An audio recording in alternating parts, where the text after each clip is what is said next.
Welcome to Hump Day reading. Uh, I'm Sunshine Monell. I'm your friendly energy awareness coach. I my process through my theories and my exercises and my experiences is I align the astrological placements with our chakras as a collective, as well as our cells as a collective, and I show you in the process as a collective how to do it on your personal, right? And so that is how I'll be introducing the astrological placements today. If you have any questions on how things go, you're more welcome to ask. Whether you're seeing this in live time or later time, feel free to ask away in the comments and I will definitely respond. I love responding to questions. I love questions. I love inquiries. I love energy exchanges and thought processes and back and forth. And they're always fun for me. Now, I didn't do the new moon to new moon planetary forecast for this month, but don't think I don't have my astrological notes. I didn't do. And so, I guess I'll give you guys a brief, catch up on what has already happened in the cosmos. That's cool. I can do that. And then I'll be, catch up to today, the 16th. We'll move forward from there. If you guys want a reading, you really want to put your name shot, say, hey, read me, and I got you. Um, Readings are donation based on Wednesdays when I do this live. So if you would like to donate, you can donate to my Cash App, Nobodies. I also have Zelle and other things. If you're interested in contributing in those kind of ways, you're more than welcome to. You can communicate with me in the chat, inbox, or whatever. We can talk about that. But yeah, so that's how we do today. I'm getting this in order. Oh my, I have a ridiculous way to do this, but I love this about me. It just be all over the place. What to do? So we are in the energy of Cancer. Okay.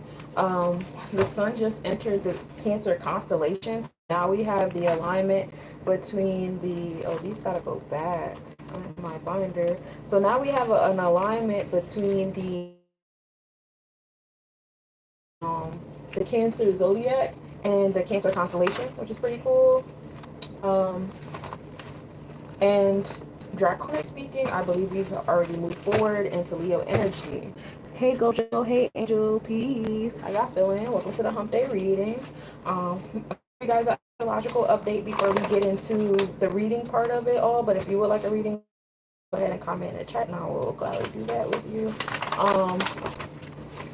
I get my notes in order, and it's like amongst a bunch of other paperwork. All right, yeah.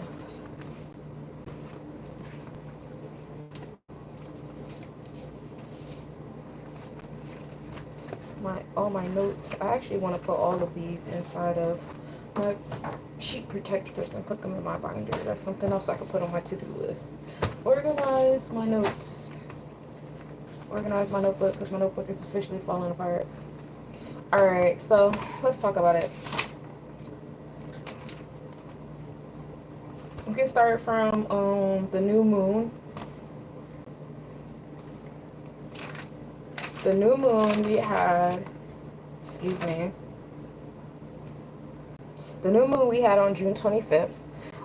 That was the Gemini Cancer moon. It was at a 7 on 11 degree. Some other celestial events that we had during that fourth house moon was the moon and Jupiter being a minimal angle, the moon and Teja posterior being a minimal angle. This is happening in the Cancer zodiac. Gemini constellation between the moon and Jupiter and moon and Teja posterior. So we have that communication, community, expansion, abundance, philanthropy, that type of energy happening there with the moon. So that was like setting the tone for this lunar cycle. Neptune was at its best visibility, and then Maki Maki went prograde. Maki Maki is an asteroid that deals with our flow with nature, which is pretty cool. So that was setting the tone for this cycle. Then on the 26th, the next day, We had the moon in Pollux and Castor, the moon still going through the Gemini constellations. And then we also had the moon and Mercury in alignment. As you know, Mercury is over there and was over there in the Gemini constellations as well. Well, not Gemini, more so Cancer, after a while. And so we have, we go from our expansion and abundance, community, philanthropy, business, peace to the God. Thank you for liking the screen and all that stuff like that. And then we move towards decision making. So going straight from one to the other, from the waning new moon to the waxing new moon, is now we're building with the decisions that were being made. The things that we're learning, we're speaking on, we're teaching, we're speaking and stuff. Now it's like really time to applicate those things. Hopefully you guys are doing it in the spirit of Jupiter, which is giving you guys that expansion and abundance. It's giving you guys that joy, the creative energy, and it's helping you in the realms of business, because Jupiter deals with business. Jupiter deals with long-term planning too. So a lot of the goals and stuff that you guys had, like setting your intentions towards in that waxing, waning, new moon energy, would have been more towards like, big things, big things, the big picture. All right. Then after that, Mercury enters Leo zodiac. So our mindset, time to applicate, exactly. So now our mindset on the decision making is in that confidence and courageousness. Leo is all about being in your creative self. Romantic self is happening here. So now some decisions are being made upon what you want romantically, what you are attracted to, etc., etc. We also have Venus entering Gemini, so the spiritual energy of the collective in the realms of Venus. Venus dealing with the number 7, which we are now in the month of 7, which deals with Netzach, the celestial designer, designing the things in our space. So to have the draconic spiritual, experience, or the spiritual exposure or whatever. And so Venus dealing with that designing, what you find beauty in, you see value in that space of like different facets of love as well as business. You know what I'm saying? It's sitting in that space of community and communication. So now not only are we coming in a space of application, decision making for teaching and learning, now, at this point, preparing us for the month of 7, it's like, hey, you're not here to do everything by yourself. You're not here to do anything by yourself, for real, for real. So hopefully we have put that in our space of priorities, in our space of value. Now, some people have gone the opposite realm. It depends on where your personal Venus is. Some of you guys, your Venusian energy has been fighting that Venus in Gemini. Like, I want to be on my throne by myself. I don't need a conglomerate. Okay, that's your business. It's kind of hard to do stuff without a conglomerate, especially in the realms of business, because you need clients, you need customers, you need the people to make sure that the platforms that we're on is up to par, so that when we come on here and we do our lives and we post our content and all that stuff like that, everything is copacetic, is being seen, right? So you need people to do that. You need somebody to teach you, like, okay, you got the whiz in the background telling y'all, all right, the algorithm for today is whatever, and y'all, and so you have things like that happening, and that all still requires a community. So even though it's just you on the LLC paperwork by yourself, does not mean you're doing it by yourself. Hate to burst your bubble. Sorry, baby. But Venus being in Gemini is encouraging that. It's happening on a spiritual level that the community is coming together. I really appreciate your gifts. Thank you. And so we're still in June. Now we're at the end of June. We have Pallas, which is the asteroid that deals with, our genius-like qualities in ourselves that we overlook. Our problem solving skills, the war of self, because Pallas is kind of, goes hand in hand with Athena energy. And so that's entering the Capricorn constellation. So there's some challenges coming. Capricorn deals with the challenges that give us the strength that we need to keep moving forward. So there's some challenges coming to the things that you guys are really good at, and those challenges that are coming to you are there to help you realize what you're actually good at, like where you flow, where you fit, where what you have going on. Again, this is all literally like within the first three days of the new moon. So these planetary shifts and alignments are like setting the tone for this lunar cycle. So if you feel yourself going through some challenges, you feel yourself having to face yourself and talk to yourself and go deeper into about some certain things and situations, stuff like that, know that those challenges are coming to strengthen you, to put those qualities and stuff inside of your root chakra so that they're more easily obtainable for yourself when you have to dig into that part of yourself to use it, things of that nature. We also know, as you guys know, we have Mercury moving towards in its waning. We have Mercury in its waning phase right now. So at that point, Mercury was at dichotomy, which means it's at half phase. So you see Mercury like dimming down or whatever. Then what else did we have? We have Venus entering the Taurus constellation by the 29th, which is pretty cool because we had, so now we have Venus in draconic Gemini. So this the spiritual energy of the creative and the priorities and the value and the self-esteem and stuff like that. I hate this chair. It is not comfortable for my leg. It's all that's on the spiritual realm of things. Now, being in the Taurus constellation, when we deal with constellations in the Vedic energy, now we're in the space of happenings, events, your body. Okay, so the happenings event is Venus in its home place of Taurus, right? So it's heavy on, what do you value, what do you prioritize, what do you feel beauty in? A lot of shopping going on. Art and fashion is on the forefront, so it makes sense during that period of time. I think it was like a gala or something that was going on. Everybody was like getting ready to go to Italy for like fashion week or whatever it is that they do, and everybody's dressed up and stuff like that. So all that's happening, okay? And that's definitely Venus and Taurus constellation. And then if you think like on our scale of things, this is a period of time for festivals, festivities. You got the vendors coming out, people buying things, people are, paying attention to their senses, designing the things that they want in their space. It's a fun time here. Saturn and Neptune were also in conjunction. Saturn and Neptune are between Aries zodiac, so the mindset on the challenges in the root chakra is having a new beginning, while the spiritual space is having a new beginning as well. And then they are still in Pisces on the Vedic chart. So happenings is still in, the subconscious, the reality you create, the space of endings. So a lot of endings are still happening, and Saturn deals with authority, right? Right now in this world that we live in, the authority is the government, right? The government, business owners, people up top, 1%, whoever has the authority in your head that you feel yourself looking up at, and it's your world, okay? But I say it like that because they don't have no authority over me whatsoever. but I know when I'm speaking in a certain kind of space, I gotta speak a certain kind of way.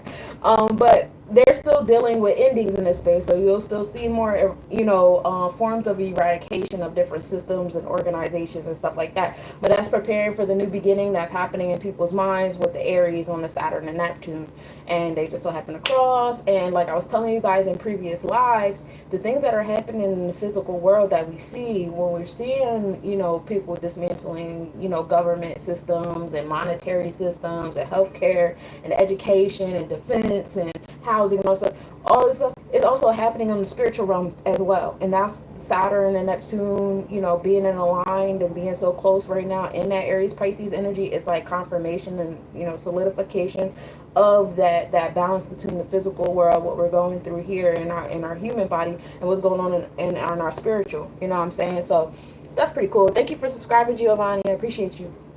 We didn't even get to July yet, y'all. And so then we keep going. By July 2nd, we are at a first quarter moon. This first quarter moon was a Libra Virgo moon, so which is pretty cool because like equinox is like a quarter too, so it's like a little foreshadow situation. I like it here. The first quarter moon is like that midpoint between the waxing crescent and the waxing gibbous. So when we're in waxing crescent, we're in that space where we are building on the intangible things in our space, like our mindset, our behavior, how we feel about things, our psychic interpretation, anything that's beyond the five senses, beyond the physical realm of things, right? And then when we get into where was I going with this? When we get into this realm of things, that's when we get into the physical world. That's when we get into now we're building physical things in our space. So at this point, this is what we did between Virgo and Libra. And that's cool because Virgo is the space of harvesting. You reap what you sow, what you put in, what you get out. And like I said, that's the space of equinox, right? That's when we start, putting our put our things back into the soil, preparing for darker days, and et cetera, et cetera. Libra is also the balance scale. So finding that balance there between the physical and non-physical self in our building and creation, right? We had the moon was hanging out over there in the Virgo constellation. The moon and Parima were in conjunction during that first quarter space. Parima is the star of prophecy. So I don't know if you guys been journaling. Go back to the journal. If you had a dream journal or just making things up journal, I don't know. But go back to your July 2nd and see what you were journaling there. Where were you at mentally there? What were you working on there? That's the prophecy that's kind of giving you guys the little Easter eggs y'all need to keep moving forward. Then I hate this chair. We move into sticking to it. I'm not comfortable. My leg is swinging. It's not comfortable. Then when we move into the third, right? We have Venus and Pleiades. Venus and Pleiades were in conjunction. Pleiades is the star of the 7 wounded sisters, so that kind of deals with like how you're dealing with your personal wounds, how you're transmuting them, how you're carrying them, etc., etc. So you have Venus there. So any wounds that you guys have been holding in your heart, carrying in your emotions, etc., on all that different kind of stuff, how you're valuing them, how you're prioritizing them, because a lot of you guys like to walk around wound first and bleeding everywhere and all that stuff like that. Be aware of that. With the Venus over there, Moon and Spica were also in conjunction. Spica is the energy of harvest and reaping what you sow on that day is also. So while you guys were going through your wounds, that would have been a good time to like harvest like what you want to experience. What would you rather be experiencing? Hey Tyree, peace to the God. Psyche also entered Taurus constellation, so now you have Psyche, our mind, and Venus, our heart, in alignment in the Taurus constellation of what we value and what we prioritize: self-esteem, wealth, business, etc., etc. So having this alignment, which we talked about a lot in the month of 6 too, right? Being in that month of equality and stuff like that, we just keep getting these signs and these Easter eggs to keep aligning our psyche, our mind, and our heart set, how we feel about things. They're supposed to go hand in hand. It's not supposed to be like I'm ignoring one over the other. That's not how it's supposed to roll. Okay. Thank you for becoming my #1 fan. It's not supposed to be one over the other. They're not supposed to be like going back and forth with each other. They're not supposed to be at war with each other. Like, cause I know we live in a culture community that's like, oh, my mind is on this, but my heart is on that, and we've normalized them going back and forth and having a tug of war over you and your decision making. Well, actually, they're supposed to flow. So whenever you do feel a tug of war between your mind and your heart, I wouldn't make any decisions until they are in alignment and both are, in agreement with one another about what's going on or what your next move is or whatever, what have you. So I would be mindful of that as well. So in that realm of things, let Psyche and Venus in the Taurus constellation be your guide. Again, that's in the constellation, so that's dealing with your happenings, the events, your body, the physical world around you. So not only are you experiencing your own stuff, you're probably experiencing the balance or the imbalance in other people, places, things, situations, and entities around you who lack the capacity to align the mindset and the heart set. And we do see that, right? We see that very, very often. A lot of what do you call it? Like not being compassionate or not being empathetic or stuff like that. By the time we got to the 4th of July, we had Venus and Uranus in conjunction. Uranus is also in the Taurus constellation. So now we have Venus, the Psyche, and Uranus. Uranus gives us the progressive pushes that we need. So I'll get there later. But Uranus gives us the progressive pushes that we need to put us on the path that we're trying to be on. You know what I'm saying? So we dealing with progressive pushes in your heart. In the month of 7, that's also ruled by Venus. This is the month of Netzach, Het Heru, designing the things in our space. So if you felt a progressive push, if it felt like something didn't go your way, if it felt like something was redirecting you, you got denied something, a plan fell through or whatever, what have you, that was the progressive push that you needed to get exactly what you said that you wanted. So we take a breath and we move in gratitude. Thank you, Uranus, for the push. And then on top of that, Uranus was also near Pleiades. Pleiades, again, is the 7 wounded sisters, how you dealing with your wounds. So not only was the push going towards Venus, your heart, but it was also coming from wounds, whether you were dealing with somebody else's wounds and they were progressively pushing you with their wounds that they had going on, maybe intentionally or unintentionally, we don't know, but we know the universe doesn't make mistakes and nothing is a coincidence, right? Or you're dealing with your own because you're somebody like me. I'm a Virgo and I'm a hermit, and I will dissociate and detach and sit in a hole by myself for days on days on days. I've actually been very quiet and having this hindsight conversation with you guys about the planetary placements is pretty healing to me. I ain't gonna hold you like, oh guys, so this is why I just didn't feel like it. I was just about to say, it's always my heart that pushes my mind down. She's like, I get it, I get it. For me, it's the opposite. It's always my mind. My mind gets in my way because it's like, I know you want that, I know it feels good, but it doesn't sound logical. I don't think anybody's gonna give you that. Ain't nobody gonna help you like that for free. I don't know. It sounds like some of that. Like, it's always my mind. It's always my mind. My heart is like, yo, just let them help. Just listen. We love this. We love it. This is what we want at church. This is what we said we wanted. And my mind is like, I don't know. I don't know. Start sniffing the hand that give it to you. But that's me and my personal, you know what I'm saying? I feel Venus, Uranus, and Pleiades pushing me in different spaces to deal with that differently, definitely. We also have Venus enter the Gemini zodiac. So now at this point, we have Venus in Gemini in that space of community, communication, being focused. Focused is the goal. Flexible is over under activity, okay? So we have that. We have Venus Gemini on the tropical, which is your mindset, how you think things are. And then we have it in Gemini on the draconic, which is our spiritual experience, on what we find beauty in. Okay, so remember that. And then, like I said, we're still in Taurus constellation. So in our events, it's coming in, you know, the physical things that we are bringing around us, the physical events that we're our heart is gravitating towards, is in alignment with, you know, that Gemini energy. Hey, wisdom, peace to the God. We also had, in the same day, we had Venus enter, well, no, we were already in Draconic Gemini, right?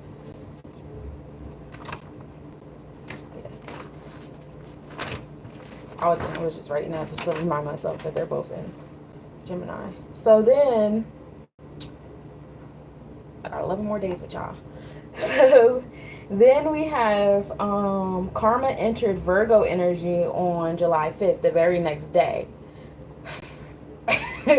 So wait, you read what you sow is time 1,000. Karma is not always a bad thing. I know we listen to rap music. Karma's a bitch. Karma's a bitch. That's wild work. That's speaking a spell on yourself and reaping what you sow. And reaping what you sow is always gonna be some negative shit as long as you keep looking at your return as bitches and stuff like that. Like I don't get the mentality of that, but it is what it is.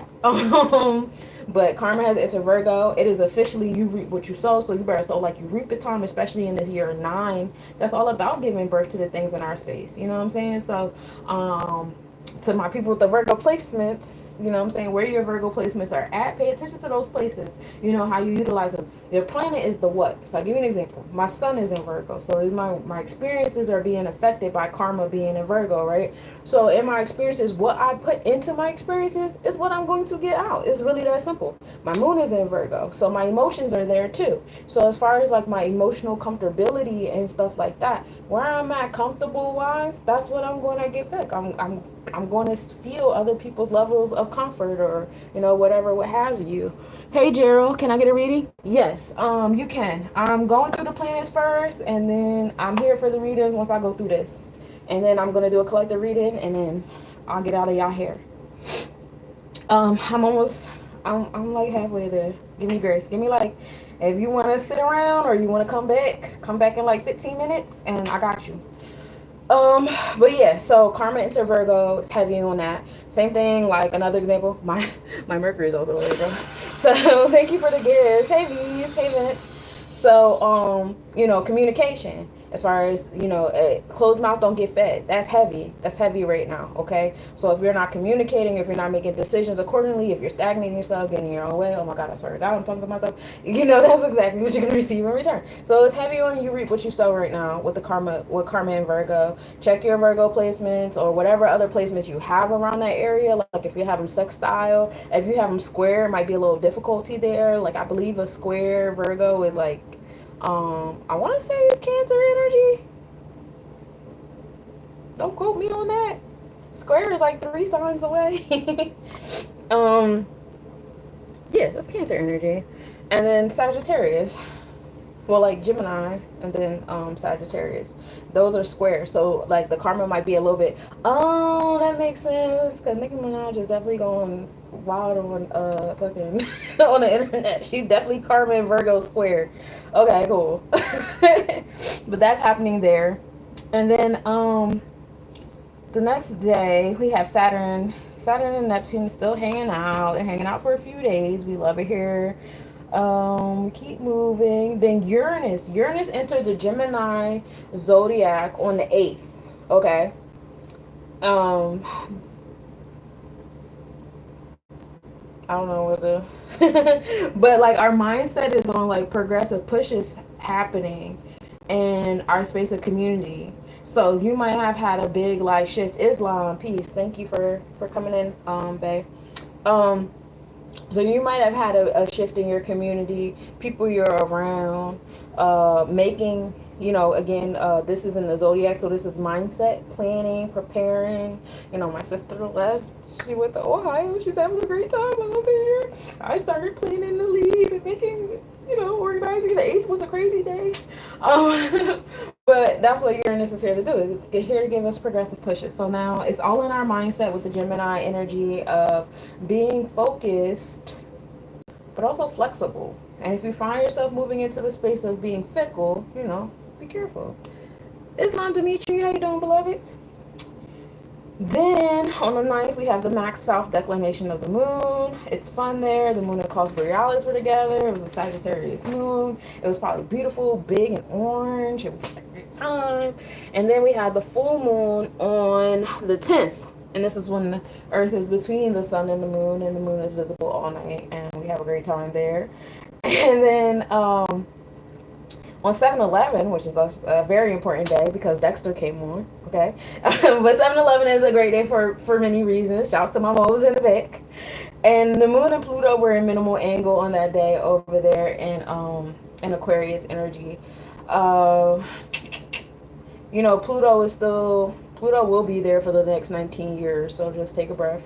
Pluto is in Aquarius for the next 19 years, providing transformations in our society, making the rise and fall of empires, right?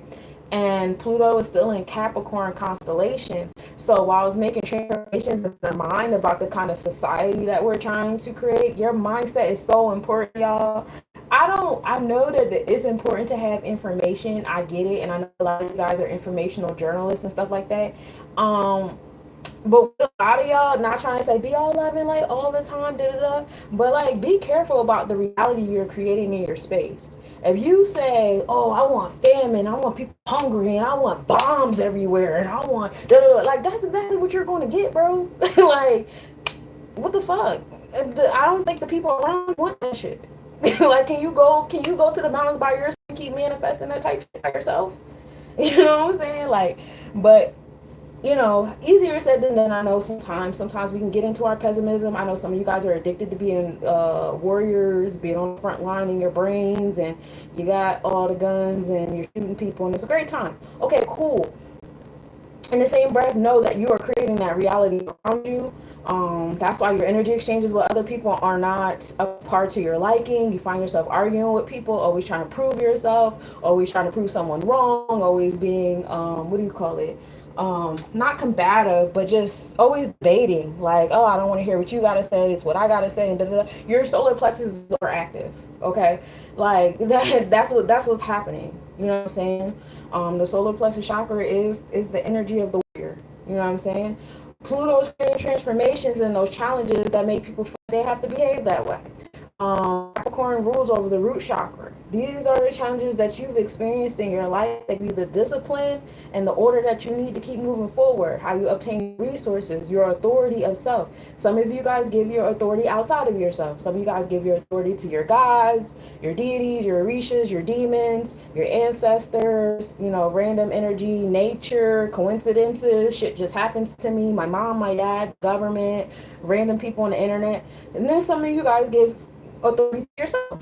Some of you guys abuse that authority of self. Some of you guys are doing really good, and I'm very proud of you with how you are authorizing yourself and presenting yourself with that authorization and other energies around you. When you learn to properly authorize yourself, you learn to respect how other people authorize themselves instead of always challenging how other people choose to authorize themselves. When you learn how unique you are in your personal authorization and different challenges in your root chakra that led to those disciplines and orders and internal law and commandments and statutes and stuff that you have inside, you will learn to respect and those that other people have for themselves instead of going over there spilling your solar plexus chakra out like, I wouldn't do it that way, you shouldn't do it that way, you're not a real person, you're not good enough, you're not smart enough, you're not like it just doesn't make any sense. The more you come into yourself is how you going inward and having that fine-tuning and stuff like that. It affects your outward experience, and it affects it in that way of like the kind of energy exchanges that you have with other people. So be mindful of that.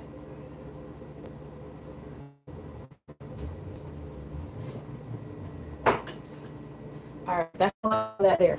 Okay, and that's Moon and Pluto. The Moon is the third eye, it's the intuition, your emotional self, yourself at your comfortable self.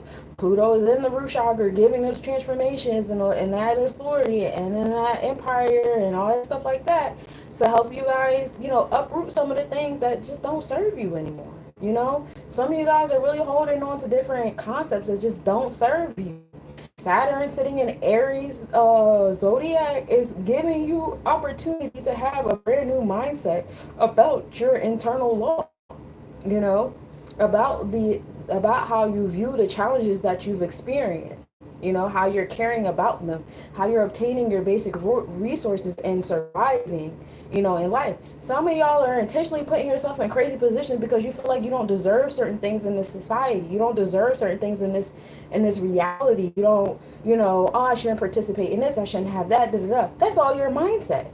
That's your internal law. That's what you put in your root chakra, and that's affecting your reality. That's why you're sleeping under a bridge.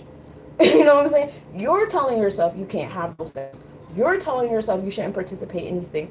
You're telling yourself that like your energy and how you conduct it and how you authorize it and stuff like that doesn't allow you to put you in certain places where you can't have certain things in certain places. And for some of you, that's okay. And I'm here to tell you, it's okay. But for some of you, it's not okay. You're struggling and you're unhappy and you're angry and you're lashing out on other people because they don't want to suffer the way you're suffering. And that's not fair. What that is showing you is you don't even like what you're doing. You don't even like the reality you're creating for yourself.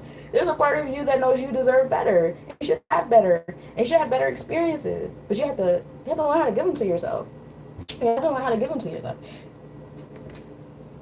But yeah, that's what Pluto is doing. Sappho also entered Taurus constellation. That's another asteroid that deals with that's more like a play type of joint, like artistic and wooing and attracting and all that stuff. And so that's in that place of beauty and stuff. So some of y'all is linking up, some of y'all looking good, some of y'all taking really nice pictures, and we love it. We love it.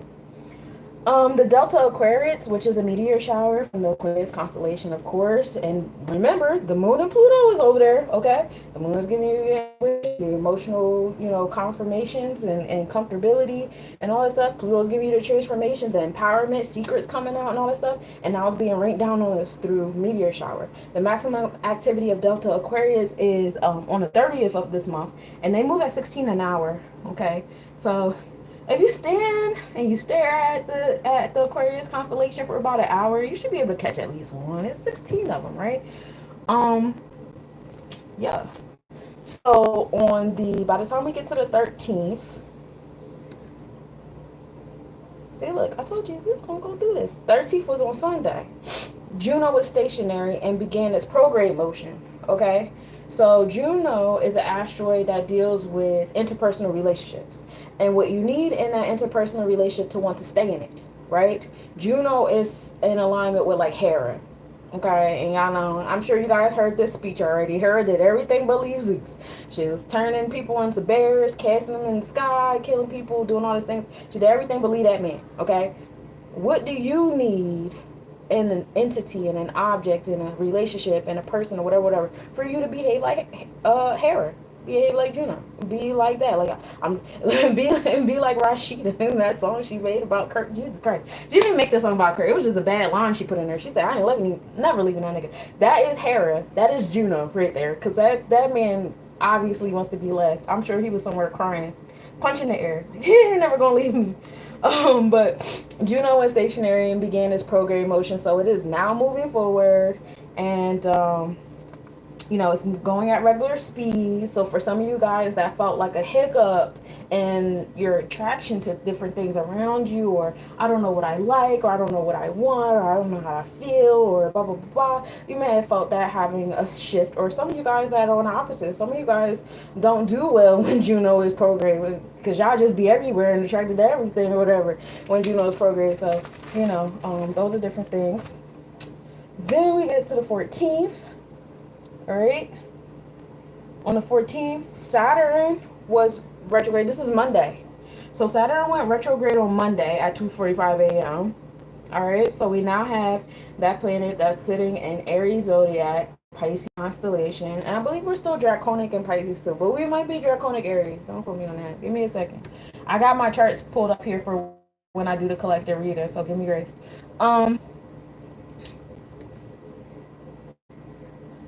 Yeah, so having it going in retrograde, Saturn is repeating degrees that it has gone through in Aries, and I can see. I think I did it. If you guys haven't seen already on YouTube, I did do a 2025 reading where I went through. Oh, it's a lightning bug. Hey, boo. Where I went through all the planets and the numbers for the whole year, and so you guys can check that out on my page if you're interested. But Saturn will be going retrograde until November 28th. This is the kind of like the rest of the year type situation. But, we got one more month. But yeah, so by the time we go prograde, Saturn will be back at 25 degrees Pisces. Okay, so we're going back 6 degrees. What's 6? Equality. Okay, you put in what you get out in that root chakra. So hopefully in this repetition of degrees, you guys know you're going to be repeating some experiences with some challenges, certain things that are in your root that either still belong there, don't belong there. Self-discipline is heavy here. Order, you know what I'm saying? Remember, in this Gemini energy is cool, because we're learning how to be focused and flexible, right? So learn how to be flexible with your root chakra. I always give the analogy of the bamboo. Bamboo is flexible, strong as shit at the same time. Be like bamboo. That's the best I got for you. Be like bamboo. Okay. So we have that retrograde going on for that long. That's pretty much it in a nutshell as far as Saturn goes. It being in Aries, starting off in Aries in the retrograde. So we're repeating that new beginning, a lot of that fire stuff. So again, coming back into that space where you see how when Saturn first entered Aries, we had a lot of more dismantling of the federal departments and how it's affecting. It's starting to trickle down state by state. More of that, because we're going right back through those degrees. But not only is it bringing that new beginning, and the Aries' fire is very abrupt. You know what I'm saying? Fire is very quick. We're also going back into Pisces, which is that space of endings, closing things up. And Pisces is very slow. It's deep waters. You know what I'm saying? It's mutable. Pisces is mutable waters, but it's very deep. It's pretty slow. I don't know if you guys ever been all the way to the bottom of the ocean. I haven't. It's cold. It's dark, I heard. And you can't really see anything. And then I also heard that we haven't been past like 8% of the ocean. We've only explored 8%. It's so much more. I got a thing for that. Because I remember when we were reading Sefer Yetzirah. Hey Maurice, peace God. Happy Wednesday. I remember when we were reading Sefer Yetzirah, and I think it was another book that I was reading, because I'm reading 3 different books at the same time right now. It was breath. Aleph is breath, right? And your breath is what connects you to the outer world, which makes it so that there's no beginning or end to you in your external experience. Your aura is big as shit. You know what I'm saying? Your body, it's not like your soul is inside of your body. It's inside of your body. It's flowing through your body, but it's also outside of your body. Your body isn't as solid as you think it is. When you get into the physics and the science of it or whatever, your body is just this is the most dense part of your spirit. You're just in the middle. You're in the core. Okay, you are the core in the middle of the aura is all around you, and then you're breathing in and out your aura in your external experience. So there's no beginning and end. And that's what I think of when I think about like the bottom of the ocean, because that kind of like further proves that there's like same way how we're breathing in this experience, like the ocean, like the air to the ocean, breathing in and out that experience, and like down being up and all that. That's a whole nother conversation though. But yeah, there's no beginning or end to any of this stuff. I don't even know why I even went there. Oh yeah, because Saturn was in Pisces. So, challenges coming back to that, how we're all interconnected, and everything is one, and, finding some sense of order there. You know what I'm saying? Hopefully a lot of this Gemini energy will get to some of y'all, you know. Maybe it'll get to me. I mean, I'd be cool with people. I'd be cool with people. I just think on my personal life, I want to be by myself. My personal life, I like solitude, because in my purpose, in my professional, in my da da da, I'm all community. People talking to me all day long. I love it here. I'm not complaining, but after that, I gotta go home and decompress. I don't want to go home to more stuff I gotta talk to and do and adhere to, because there's a whole community of people sitting on my porch and shit. I don't want to do that. I don't want to do that. It's not how I want to spend. But balance is key. See, that's my balance. On that day when Saturn went retrograde between Aries and Pisces, the beginning and the end, the sun entered Draconic Leo. So, the sun rules our experiences, how we exert ourselves, how we put ourselves out there, etc., etc. So now the Draconic energy is the spiritual realm of things. So as far as like as a collective, our spiritual experience is on Leo energy, being creative, being romantic, confident, and courageous. When we're in Leo, we're in our Tipper. So this is still bringing us back those same COVID vibes, going back to the month of 6. 6 deals with Tipper, right? Also coming into our inner child, dealing with the patrilineal sorts of things. Some of you guys getting into your genealogy, some of you guys getting into like the patriarchy bloodline situation things and all the stuff like that. I know that there are some entities that are getting into that, because sir is going to be more new beginnings and new endings in that root chakra. So that'll your experiences in that Leo energy. And then the sun loves Leo. Leo is ruled by the sun. So it's in a space of being exalted. So everybody's a celebrity right now. Everybody's a celebrity. Everybody's Top Gun. Everybody's on their platform. Everybody's, that's where we're at. And that's fun. That's fun. We love the summertime.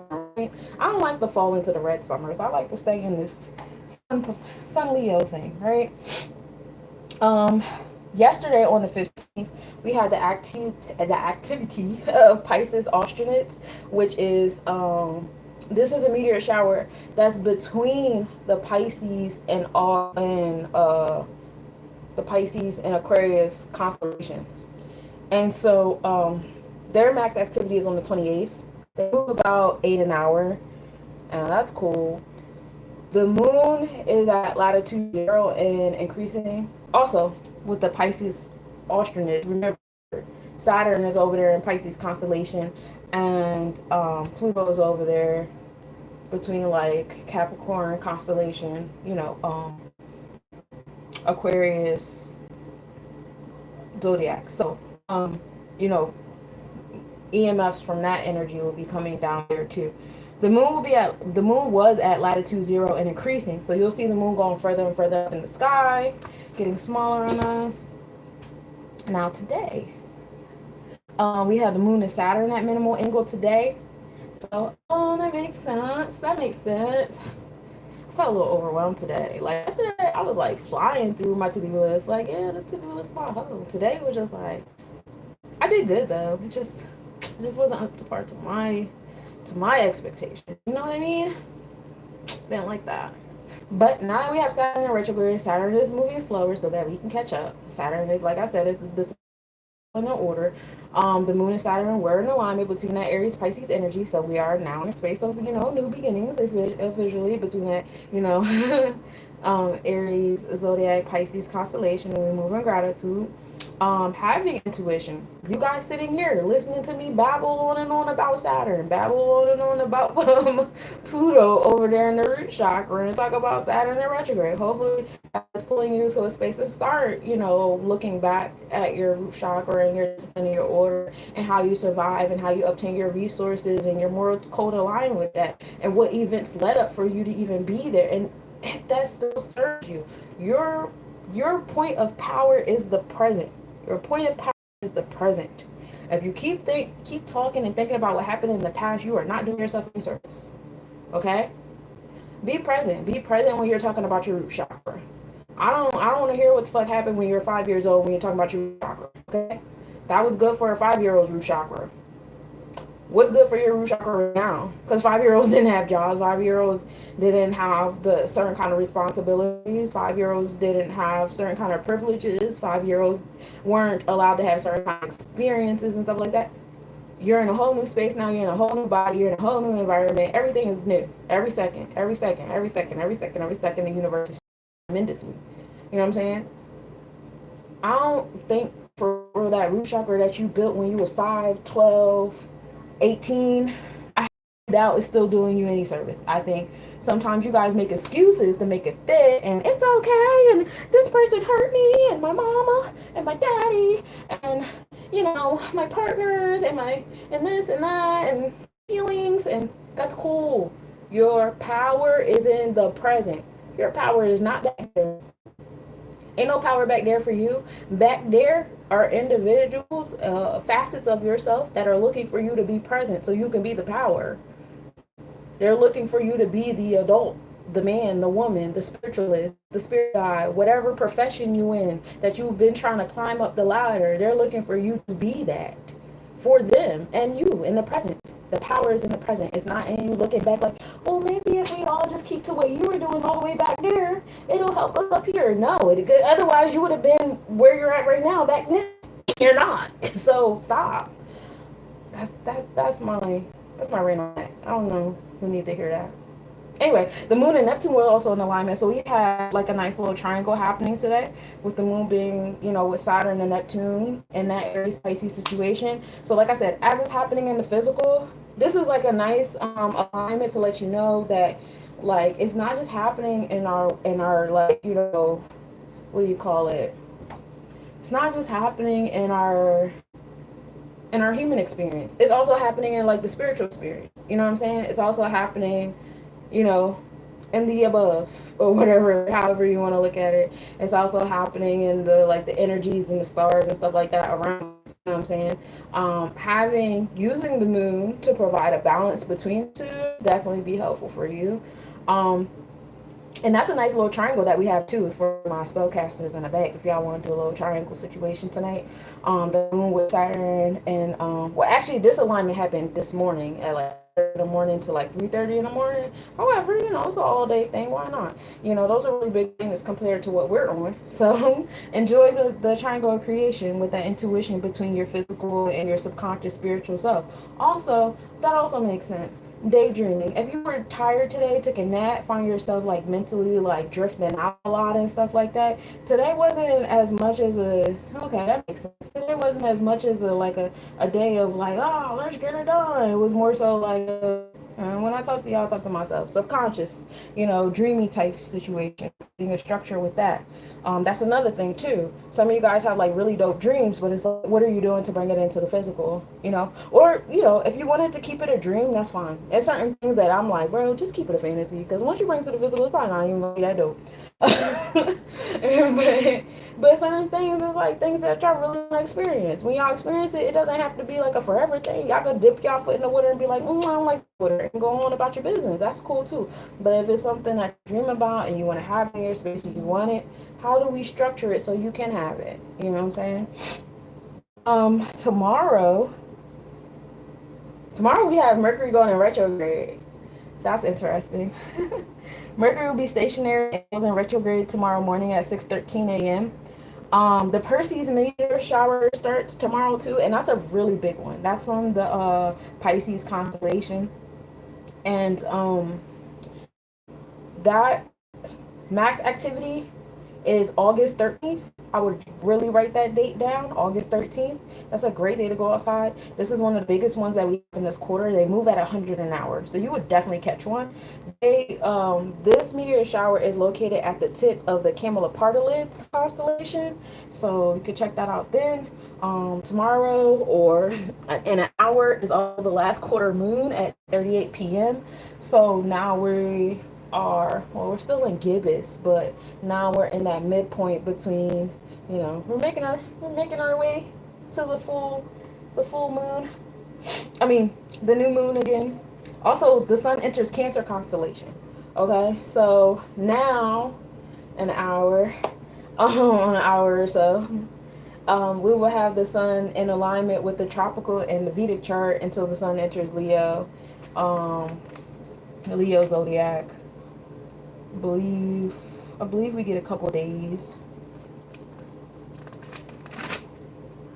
Yeah, to the 23rd. The sun enters the Leo zodiac on the 23rd. Mars will also enter Draconic Libra, so Mars is making its way out of Virgo. I actually like Mars in Virgo. I've been having a good time. My jokes been great. I've been motivated. I'm trying to get the shit done.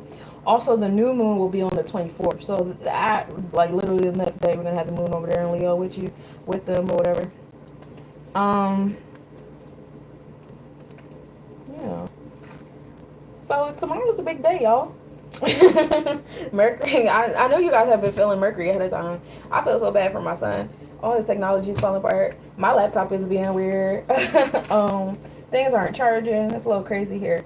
I haven't been having too many issues on the communication realm because I don't be tolerating too much, and I've been in the crib. Also, I'll let y'all know Venus enters the Gemini constellation. So now we're going to have that alignment between the tropical, the Vedic, and the Draconic by the 27th of this month. So, really designing your community. At this period of time, I really will work on your mindset of the type of community you want to be around.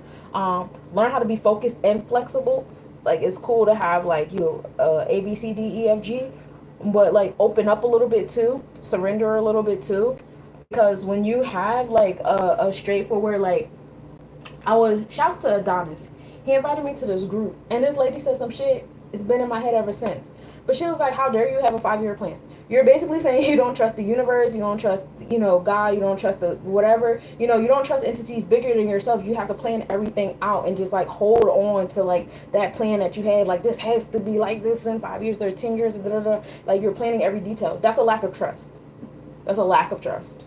And there's a lot of control there too, because a lot of other entities and beings and experiences and happenings have to happen for certain things to be lined up in a way. Now, when you manifest, yeah, of course, in the process of manifesting, we read The Secret together. You have to be very intentional, envision what you want, etc., etc.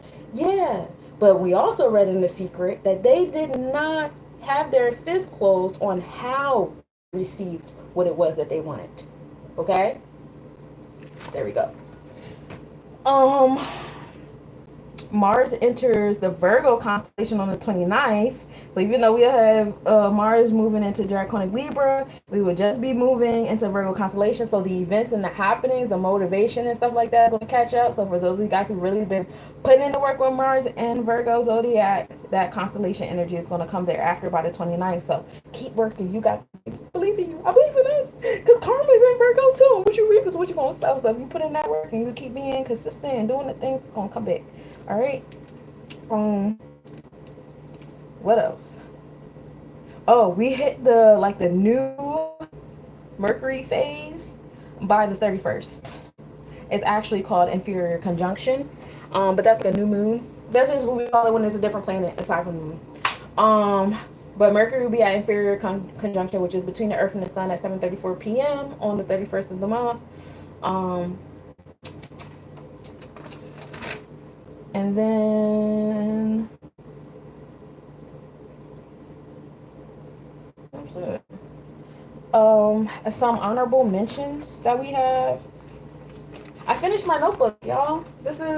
This starts the beginning of October. So from October to August, this is all the planetary placements and conjunctions, and sometimes I put extra notes in there about the nakshatras and stuff, and that's pretty cool. So if y'all ever need a history book on astrology, I got one. I know where they was at. But I have binders of this shit. I've been doing this stuff for years. So I have like a whole, what do you call it? Like an almanac.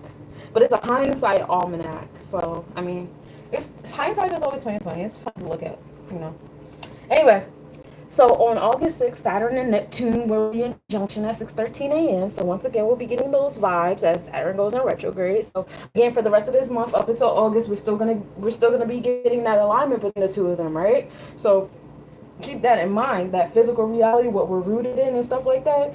go outside and ground yourself. Meditate on it. Meditate on the life that you want to have versus like what you're giving yourself right here in the moment. And why are you giving yourself this if that's what you want? Some of you guys want riches and glory and all these wonderful things. You be present, and now look at how you're treating yourself and what you're putting your energy towards and how you're outlooking and how you're speaking to the things. It's like, do you want it? I'm not sure. And then also remember that desire and intent are two different things.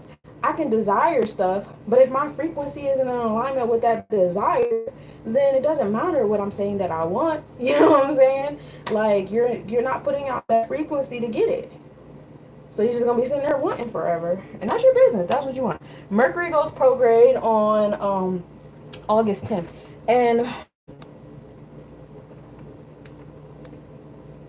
so we start at 15 degrees Leo with the Mercury retrograde. By the time we end, we'll be at 4 degrees Leo. All right, y'all?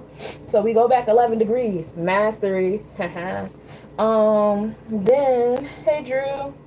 Then on the 12th, we have Venus and Jupiter in alignment. Remember that they are sitting over there between the Taurus, Gemini energy.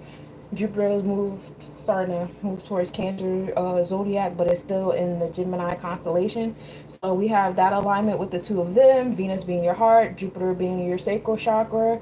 Hey, give birth to some things that you want to see in your space. Again, that's on the 12th. The 13th is when the Perseus reach the max activity and they move 100 an hour. I told you they were located at the tip of the Camelopardalis constellation. It's like between the Camelopardalis constellation and the Perseus constellation. I said Pisces, I didn't mean to.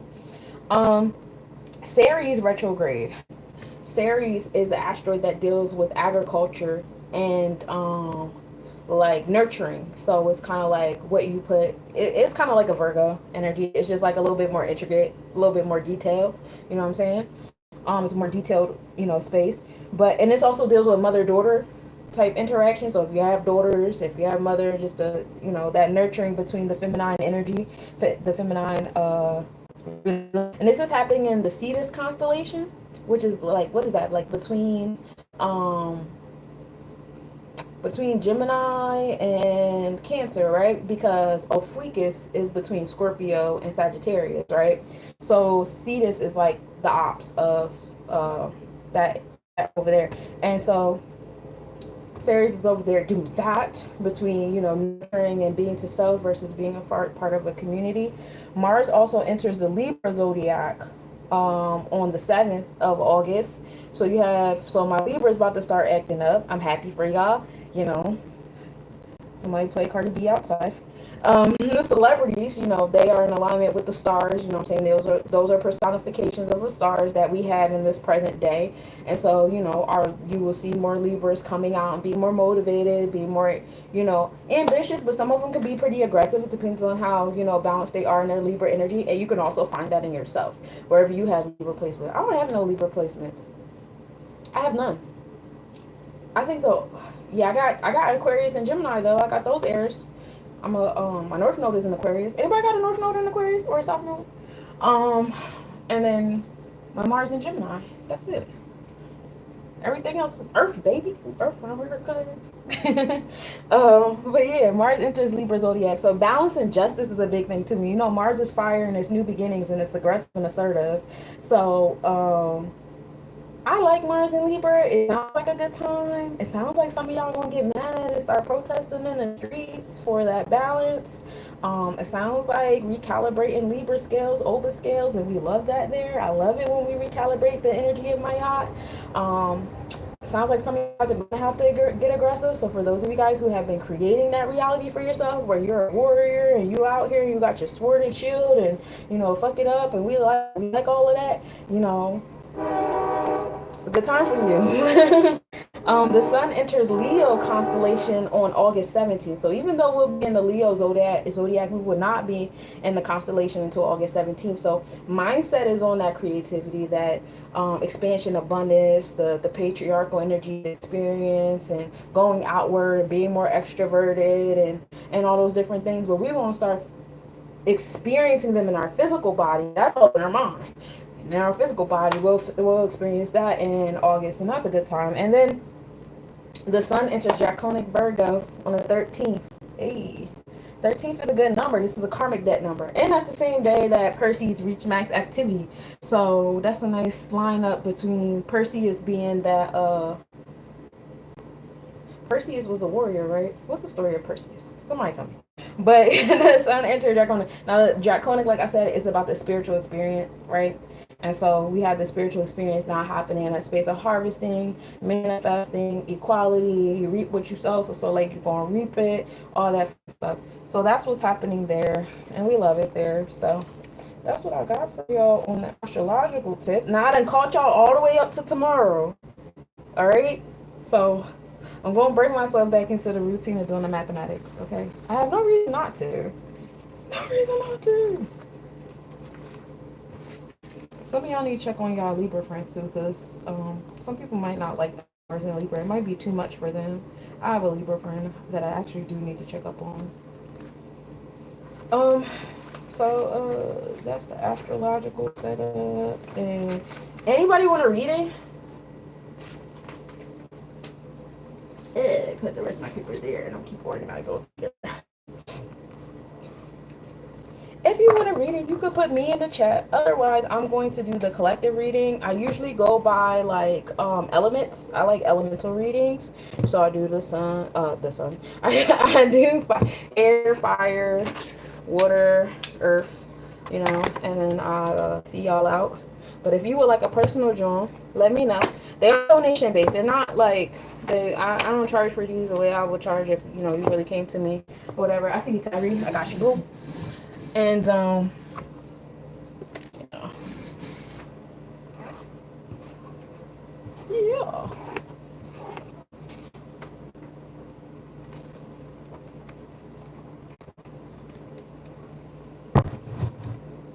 Okay.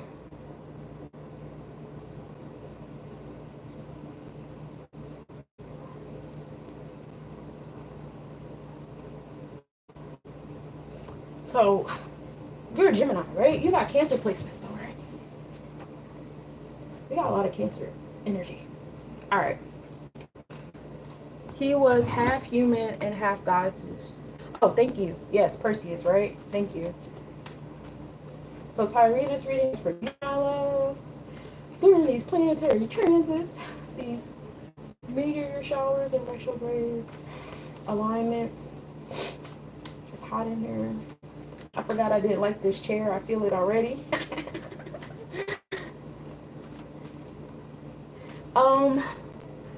Jaril, are you still in here? If you are, let me know. I'll do next.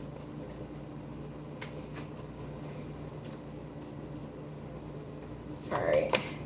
The theme for you is dream. Dream, Bill.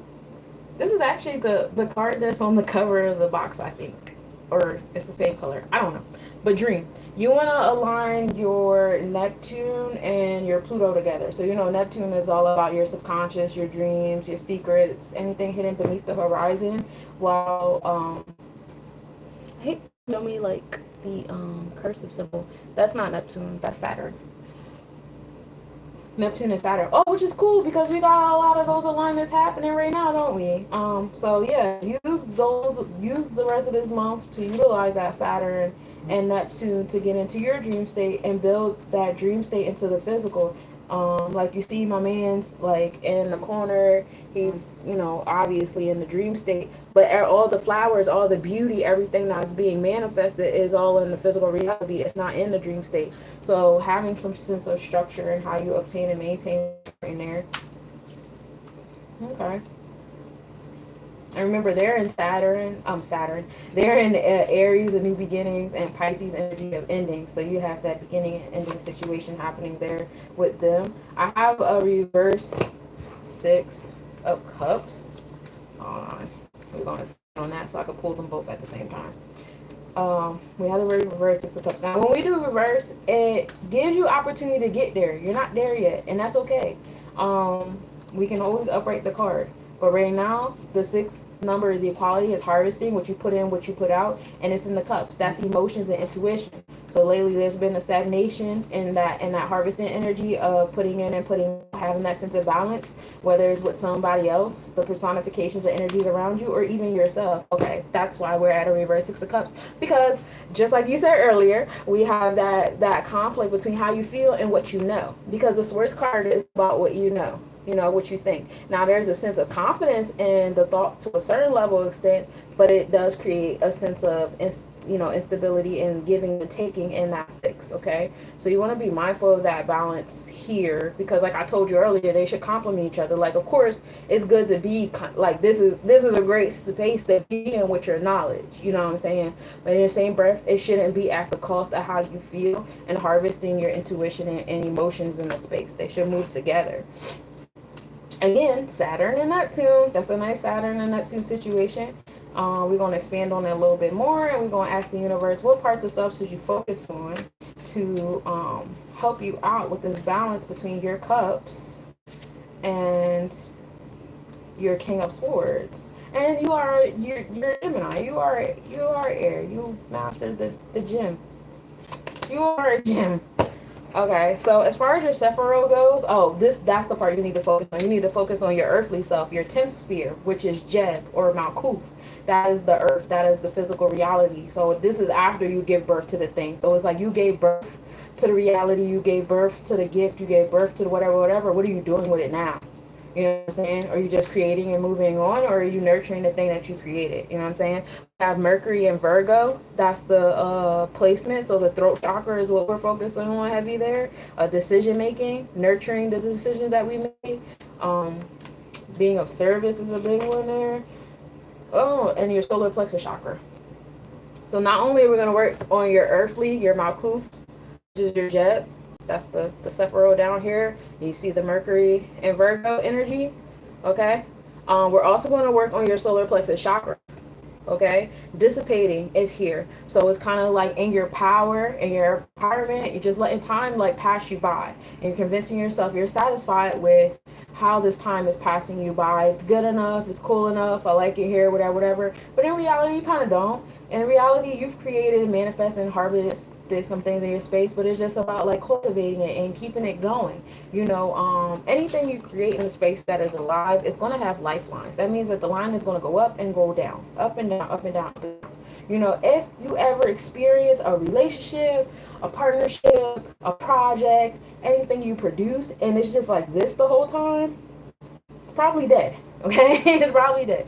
You have to have the up and down lines. Your heart has to have the up and down lines. Your lungs have to go up and down. Your voice has to go up and down. That's your tone. That's how you set your point across, right? When the things don't go up and down, everybody's lost. We need the ups and downs. Okay, we need the mountains and we need the valleys, and they're both great times, and we like to travel to both, right?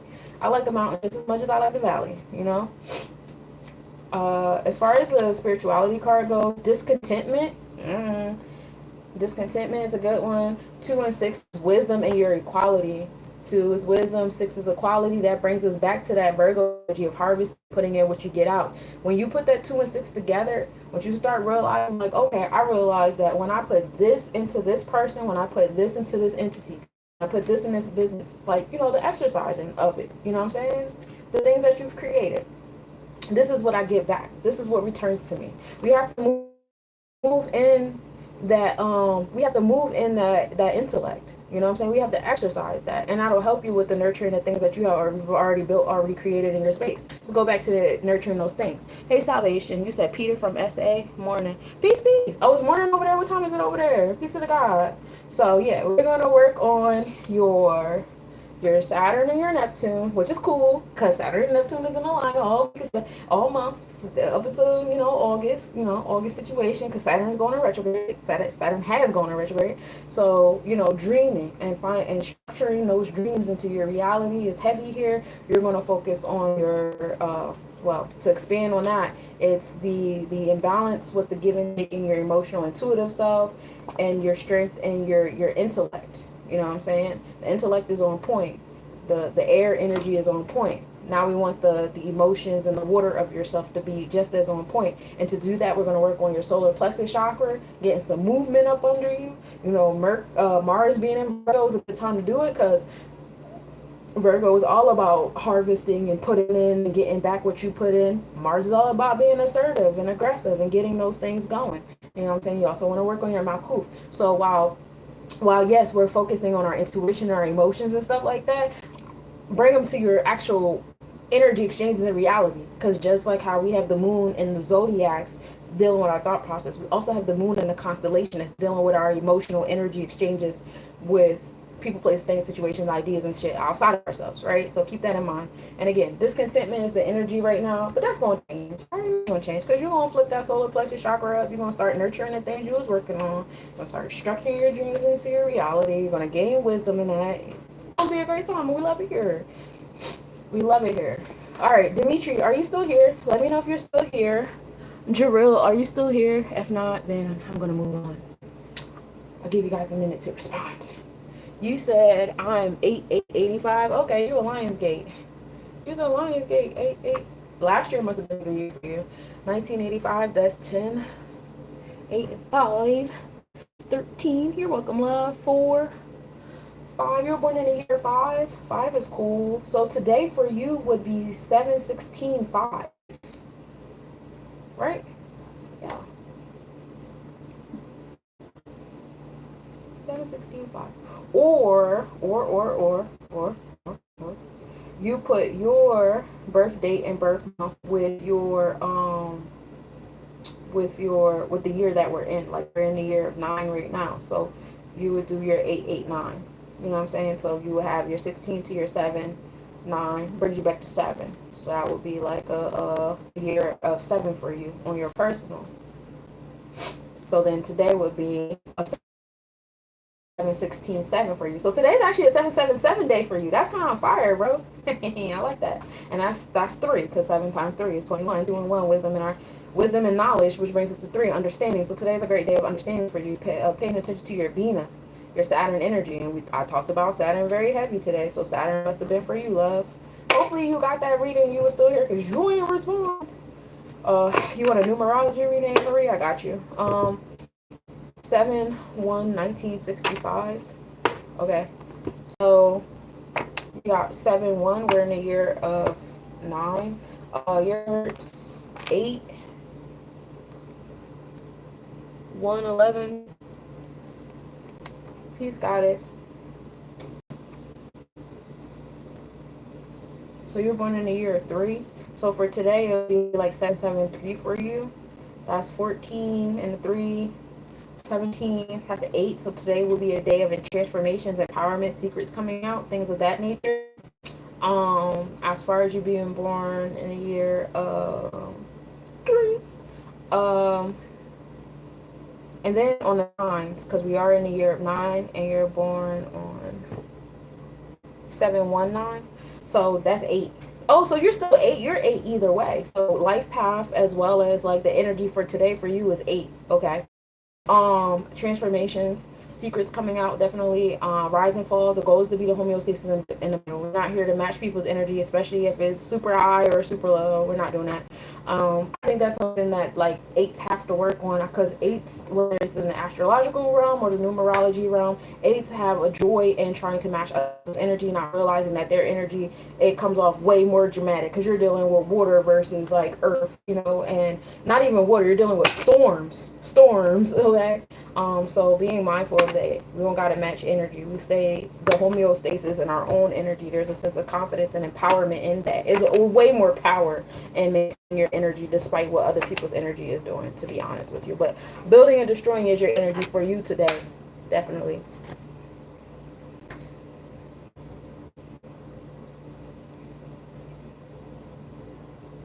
Oh, it's not a mosquito. I was about to say, I know you're fucking lying. All right, so if anybody else want a personal reading, you're more than welcome to comment in the chat. But I'm gonna move into the elements. All right. Yeah, we're gonna start off with water. Feel it to start off with water. Exactly. No life path 11. Well, I was just doing readings for today. I wasn't doing like the overall, like this year reading. It's just the numbers for today. So for the water, there's a lot of water energy going on. I'm gonna do like the tropical because I know a lot of stuff goes on in your minds, especially for the Pisces placements here. But I also want to get into the actual physical events that are going on, especially since the sun just entered Cancer energy. Cancer is the cardinal water energy leading the way. Okay. Our sun is that experience, giving us that intuitive energy. Crabs, you know what I'm saying? The crabby energy. So, like, let's talk about a crab or whatever. Crab has a hard shell on the outside, all the gooiness on the inside.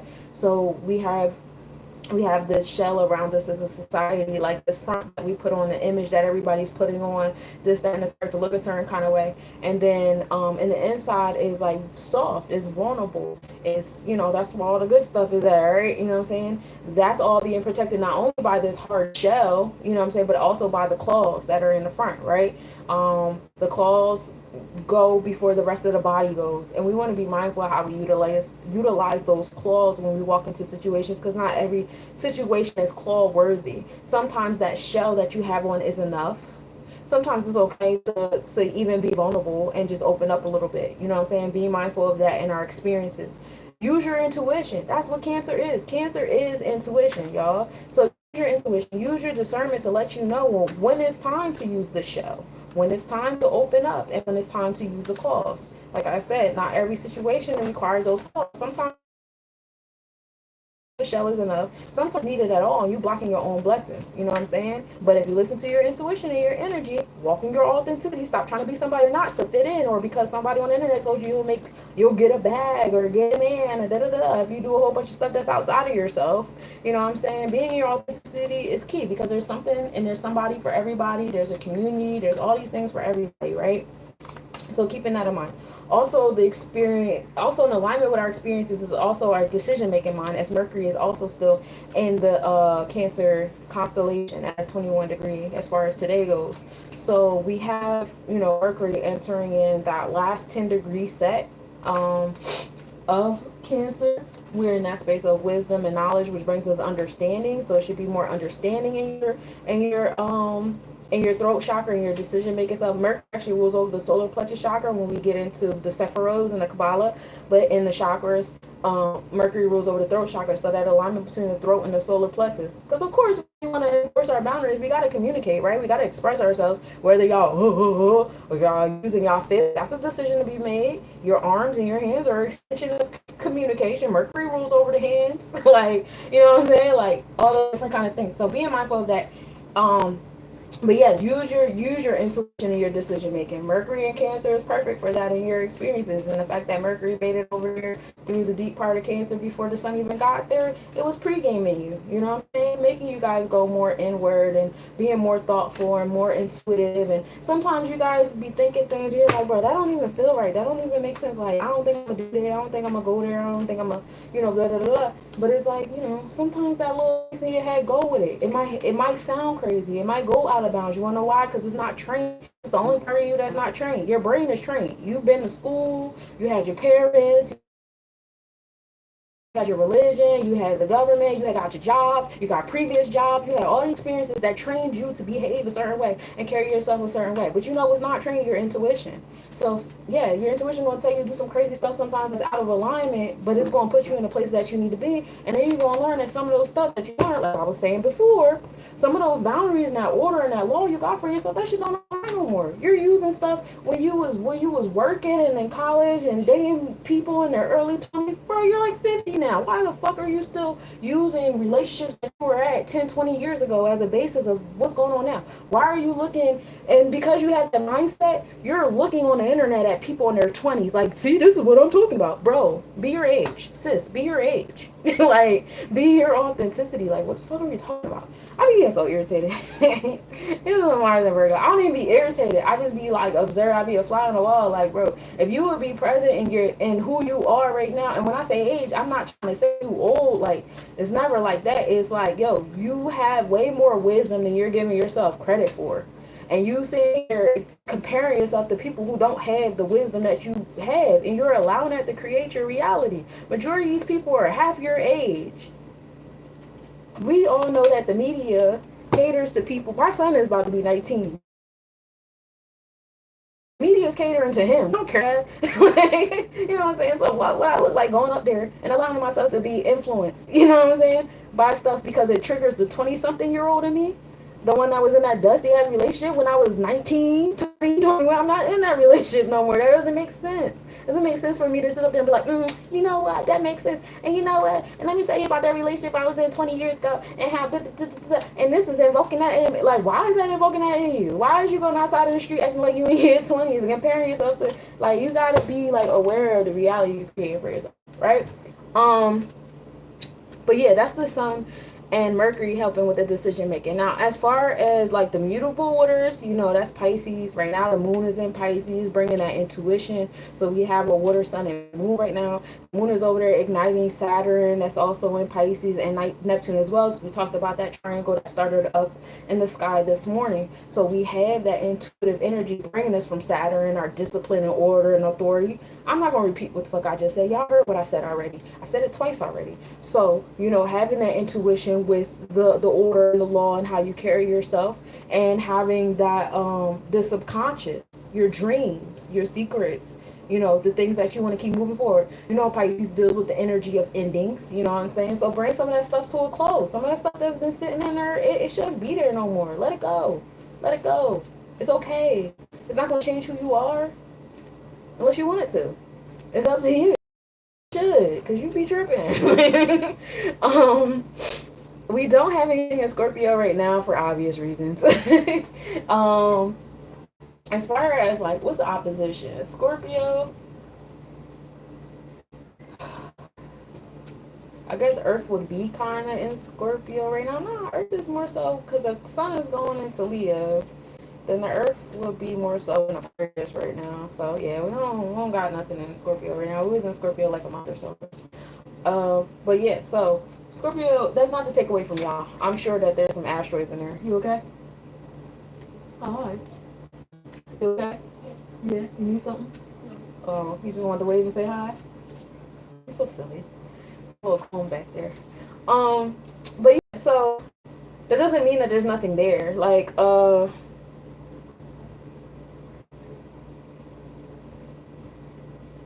I'm sure you'll find a house or two somewhere in your personal chart wherever you're at on the map, because that's what controls the houses, is where you're physically at. I'm where I'm at on the East Coast, and so what the houses are to me will definitely be different from you because you're in a whole different longitude and latitude. Peace to the clone. Thank you, Tyree. I appreciate you. So true. Being your authenticity. Right. Yes, not every situation is call worthy. Right.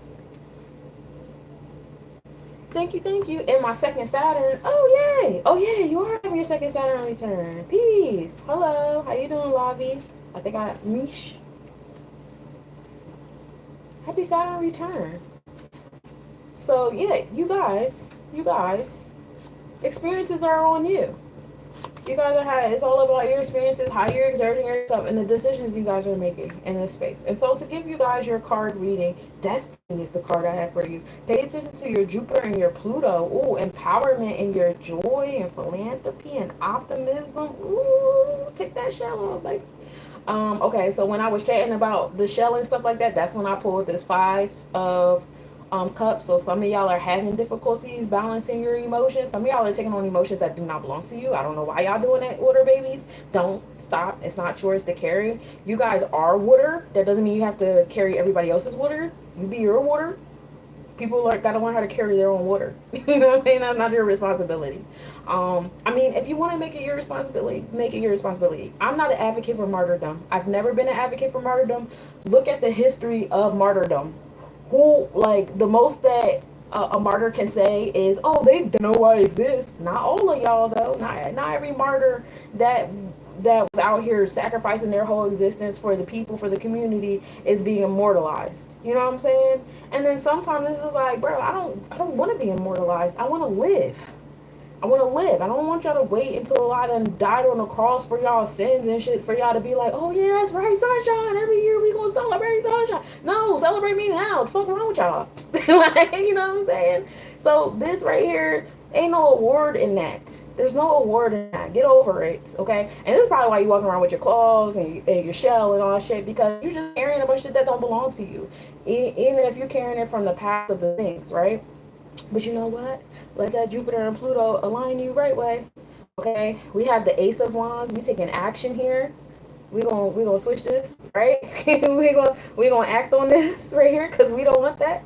All right. What parts of self do y'all need to work on, water babies? Y'all need to work on y'all chokma, y'all expansion. So y'all do need to work on y'all Jupiter, that optimistic energy, that expansion, that good and bad. See, the thing with chokma is chokma doesn't have good or bad. There is no right or wrong. There is no up or down. Everything is everything. Everything is important. Everything is necessary. Everything is abundant. Everything is great.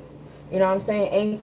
And there was this reel that was on Instagram, and they were like, "Have you ever been, friends with somebody that be going through crazy shit, but they be so happy about it?" And this dude was following his friend around, and he was telling him different things. He's like, "Oh yeah, you see this car? This is when I got hit by a car. Isn't that crazy?" Yeah. And he was like, "Yeah, I got evicted yesterday. You know what I'm saying? So here go my clothes or whatever. I'm finna move into the hotel." And he was happy about all these different things that he was going through. I got you, Niche. I finished this water reading.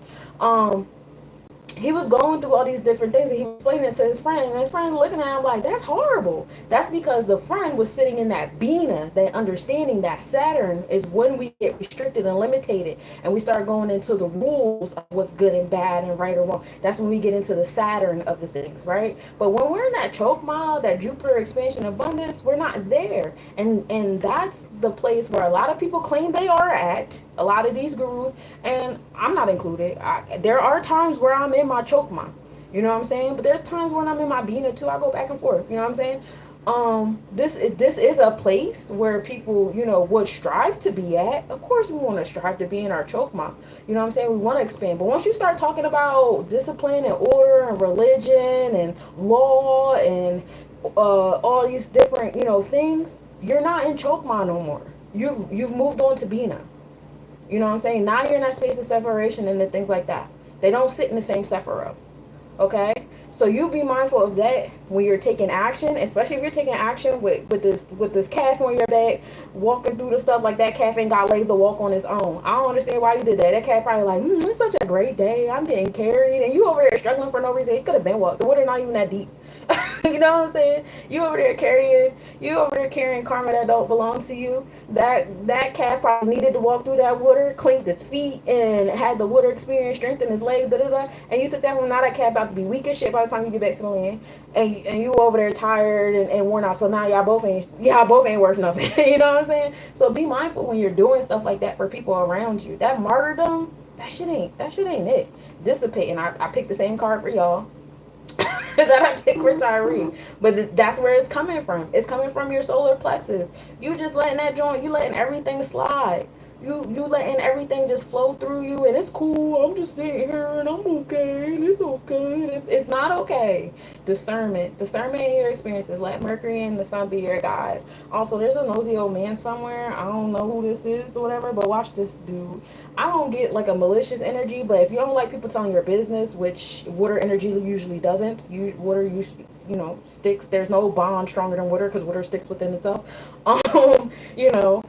Especially my mysterious Scorpios out there, and my detached Pisces energy, Cancer too, all three of y'all. Okay, watch out for them. If you don't want them in your business, tell them to get the fuck up out of there. But that might be the person you over there carrying and stuff, and they just being carried because they being nosy, and you letting them in your space. You letting them be nosy in your space. Thinking you doing something. Oh, I'm being righteous. Look at me being the murderer and not carrying the things. And then you get mad when don't nobody give you a high five and have a holiday on your day. And now you need a reading and you need a cleanse and you hate life. And now you on Facebook making statuses about how people ain't real and you deserve loyalty, making subliminals and shit instead of speaking directly to the energy that did you crazy. And you still going back to the bullshit that did you crazy. Like, come on now, let's do something different this time around. Let's do something different. All right. Mish, are you still here with me, my love?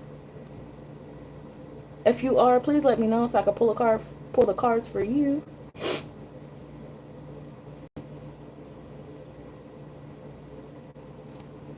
Thank you. Yes, I'm here. Okay, cool. This next reading is for you, my love, and then I will move on to the next element. I only did water, so I still have 3 more elements to go, y'all. If y'all didn't hear y'all's come up next.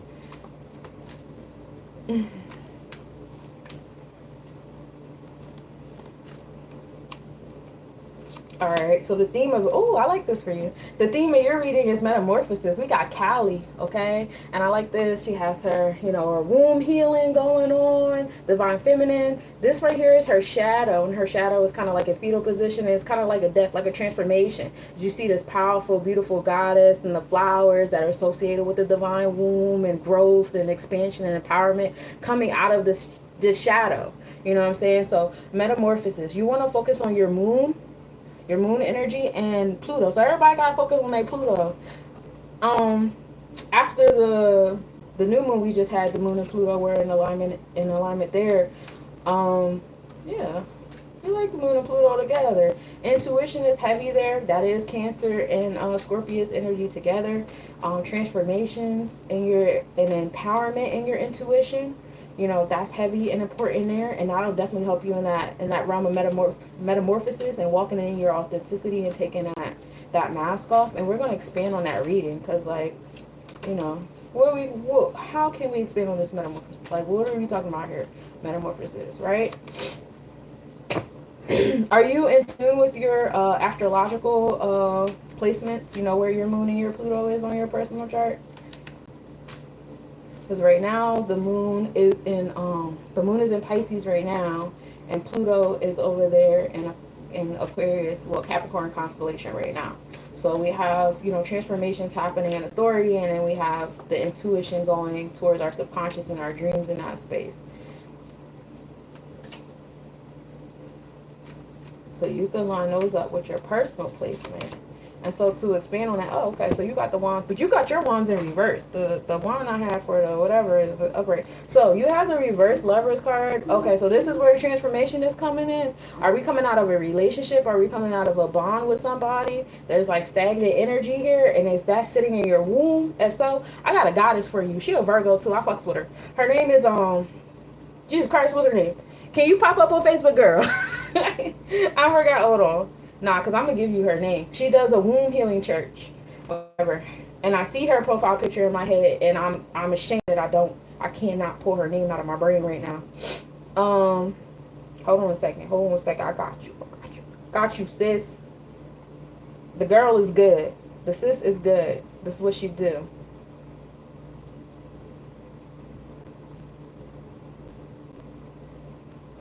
Yes, Jasmine. Her name is Jasmine. Jasmine Two Real Hedgepeth. Hedgepeth. That's her on Facebook. I don't know if she's on TikTok. I'm not sure. But she definitely helps with these kind of situations here. I don't know if there's somebody sitting in your womb, there's some energy still in your womb that you're holding on to, something you need to heal from or whatever, what have you. But this gotta go. We couldn't keep holding on to this. It is what it is. I don't know if that was like a procreation situation or what, but I got the reverse Lovers and the Ace of Wands, so there is stagnant energy in the womb there. All right, and you can always message me too after this reading as well. We're going to expand because now I want to know what parts of self you need to focus on to help you with that metamorphosis. Okay, if you message me in my inbox, I can send you her like I don't know if I can send you pictures. Can you send pictures on TikTok? I don't know. I feel like TikTok inbox is very limited. I'll just send a name and you could just search her on Facebook. And she does do a womb healing church. I was at her joint last week. I had a great time. It's fun there. Always got to support the fellow, you know, spiritualists and psychics and guides and stuff, because we deserve to support each other. That's how you do the community.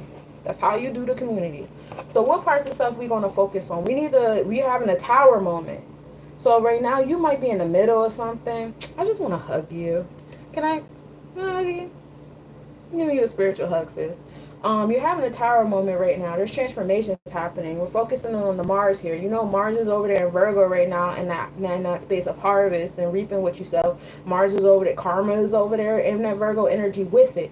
So it's a lot of reap what you sow right now. And so there was a lot of energy that was put into something and it's coming back out in a way because it was never meant to work. It was never meant to work because it was built on this shadow that's sitting here. And yeah, she's pretty and she's cosmic looking and she got the stars and all that stuff she's into, but she's still like, it's still not, I won't say it's not good enough, but look at the strength that you see here versus what you see here. As beautiful as she wasn't strong enough.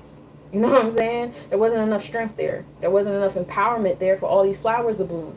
You know what I'm saying? So, we got to work on getting this out of your womb, baby. We're dealing with your Had and your Netzach. Your Netzach is your seventh Sephiroth. This is when we get into your Venus self. It's how you're designing the things in your space. And Had is your intellectual self. This is how you are compartmentalizing the things that you're designing in your space. Like, you have to have degrees of separation between your professional self, your personal self, your purposeful self. There needs to be degrees of separation. Can't nobody have all facets of you. Not everybody deserves all facets of you. So somebody that's in your personal might not be, that type of person you should have in your professional. Definitely had to learn that the hard way. Because, when we become business owners, everything we think is all of our friends and family is supposed to be a part of this, and then we feel some type of way when they're not. And that's because they're in my personal. They're not in my purpose. They're not in my professional. That's not the facets of me that they have access to. That they're even on the level to receive or appreciate or respect or whatever. You know what I'm saying? So, having that space, compartmentalize the things you're designing in your space. Also prioritize, not everything is number one. Some stuff got to be number two, and some stuff ain't even that important at all. It can get erased off the to-do list. For real. You know what I'm saying? So being mindful of that. Please don't give up. I know you're in the middle of your tower moment. Don't give up. You're literally in the middle of it. We got Mars going in Libra for you, baby. You're going to be all right. Renewal. That's where it's coming from. Renewal in your root chakra. All right? Renewal in the challenges, how you view the challenges you've experienced. Okay? So sometimes it's just all about how we're looking at it and how we're holding on to it and how we're applicating it in our future self. I don't know if you were here for that rant that I went on, but it's some things that we've experienced we don't have to hold on to and carry into our future experiences. One thing I've learned is, like, say I had I broke up with somebody earlier this month. Y'all didn't even know I was dating nobody. I didn't want to nobody. I made one post on Facebook and I was like, like that, right? I broke up with somebody, right? I experienced things in that relationship. I enjoyed it. I realized I don't think that there's some details that are missing. For me, it's, do I feel the same way with you do I feel this level of comfort with you as I feel when I'm by myself? Do I feel like you're disrupting the things I got going on? Right? It's my internal law thing. Now, say if I was like, I'll give you an alternative reality. You know what I'm saying? If I was coming from a place of, my previous relationships. My previous relationships was a lot of infidelity and lying and gaslighting and love bombing and all this breadcrumbing and all that, all those key trigger words, right? And if I was coming from that place, I would have been accusing this man of everything. Because he don't answer the phone. He only texts. He don't text all the time. It's like, and it got boring for me. But if I was coming from that 20-something-year-old place and then going on the internet, and the internet knows that I'm in this headspace right now, and so they're showing me all the young people on the internet and the relationships they're going through and stuff like that, like, no, different stuff like that. That's not what you want to do. You don't want to hold on to past experiences and applicate them here. And I see a lot of women do that, especially in their womb. I see men do it with their womb too. Their external womb as well. You have this one or two personal experiences in your relationship, and you start projecting it on everybody. Sometimes you just project it on the whatever gender or sex that you're attracted to because you had these experiences, or in business, because we give birth to our art, we give birth to our business. Anything you're giving birth to or whatever, you might not have had a good experience. Like, I had a few business ventures. They weren't the best. I'm not going to project them in less nobodies. I'm not going to project them in cosmic nobodies. I'm not going to project them in spaces, because these are whole new businesses and they're expanding in a different way and they're giving me different experiences. And now you go on the internet, and the internet is an extension of self to a certain extent. It feels your vibration. Oh, this bitch is in doubt. This woman is sad. This woman is feeling insecure. She's feeling lonely. She's feeling vulnerable. We about to show all of that in her algorithms. And so that's all you see is the podcast and the videos and celebrity gossip and da da da da da. And it's feeding is feeding what you're holding in your womb, in your root chakra already, and it's now you have a reason. Now you feel like you have a reason to keep projecting that, because like I see y'all proving me right. You proving me right, and it's like at some point you got to just step out of that and just come into stuff and be like, now how is this benefiting me? What kind of reality is this creating for me? Is this really how I want to be? You know, Yuppers, I don't need somebody or something to complete or fulfill me. Right, right. You don't. You're supposed to be complete and fulfilled on your own. Complimentary. Complimentary is the key. All right, so let me give you your last sentence with all your cards lined up. So we're dealing with the metamorphosis. You are in the middle of your transformation. Do not give up. We can't give up in the middle of, it's like in the middle of your menstrual. Like, yo, I'm bleeding, I'm in pain, I'm tired, I'm fatigued, I got an attitude, but I know I have to complete this cycle so that I can get to the next cycle. I know for a fact the next cycle is going to come. I've been here before. You know what I'm saying? Maybe not to this level, to this extent, but I've been here before. You know what I'm saying? We're going to work on that womb healing. We have the Ace of Wands, so there is a stagnant energy here. There is a stagnant energy in the Lover's card. So we're dealing with your heart chakra. We're dealing with a person, place, or thing, situation, a bond outside of self. Heavy on the Libra energy here, though, but it's in a reverse. So there's not much activity going here. But like I said, Mars about to enter Libra. So I would just take a breath, just go through this. Remember that right now Mars is in Virgo. You reap what you sow. So put it in the dirt. Put the seeds in the dirt. Write on a piece of paper what it is that you want to give life to, the reality you want. Put it in the dirt. The things that you don't want in your space anymore, that you need to cleanse, put it in the fire. Destroy it. It doesn't serve you. It's the tower. The tower is falling. Stuff you're not failing. It's not like a punishment. It's not none of those things. It's you got to break shit down for you to build it up. All right, that's all.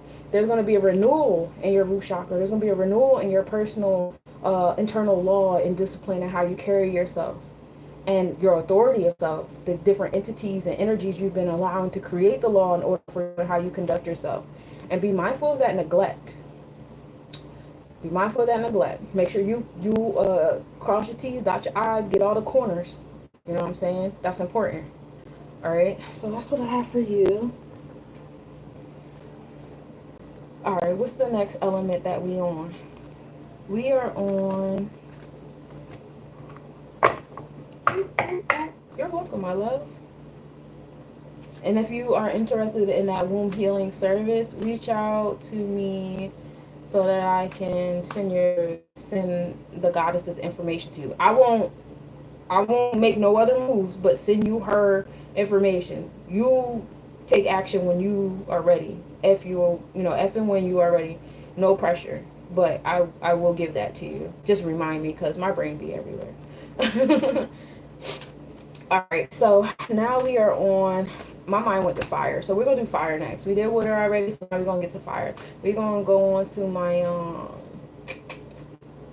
Go back to my chart.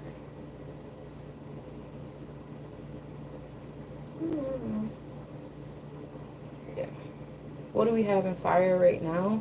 As far as the Vedic chart goes, we just have Chiron over here. Chiron is how we transmute our wounds into strengths, right? Aries is the energy of new beginnings. So Chiron is giving us that new beginnings energy. Chiron is receiving that. And we see that because as a collective, we are having new beginnings to our wombs as societies, as empires, as caste systems, as organizations, as corporations, as entities, as families and bloodlines, as races, as ethnicities, as tribes, all that stuff is all undergoing those new beginnings, all of our wounds. So heavy on the transmutation, and we love it here. We do not have anything in Sagittarius just yet, except for Earth is pretty much exited Sagittarius. As the sun is entering 0 degrees Cancer right now in this space and time, so we can infer that Earth has moved on to Capricorn, because the opposite of Cancer is Capricorn, right? but at one point Earth was over there in Sagittarius energy. Yesterday Earth was in Sagittarius energy as far as the constellation goes. But we do have Mars sitting in Leo energy. And so that's the Leo constellation, y'all, because I know I keep saying Mars in Virgo. That's the zodiac. That's the mindset. Mars is in Leo constellation. So the events on the ambition and motivation is on that confidence of self. So Leos, y'all okay? Y'all good? It's a lot. That's heavy fire. Being motivated, I would feel that for y'all. I would feel motivated, but I know y'all be Leos like to just be chilling, or maybe they might be feeling on the inside of themselves and not on the outside. I don't know. But to my fire souls out there in this space and time, it's just moving forward. Like we're in a space of heat. A lot of transformations are occurring. It's just a matter of having that discernment with your fire and how you're moving it. Especially in this heat with Mars over there in Leo, and Sagittarius and Aries energy doesn't actually feel it because the fire energies support each other. All right. Motivation is key, though. It doesn't always have to be aggression. Sometimes it could just be ambition and getting things going and getting things started, because that is a cardinal. I mean, Leo's fixed.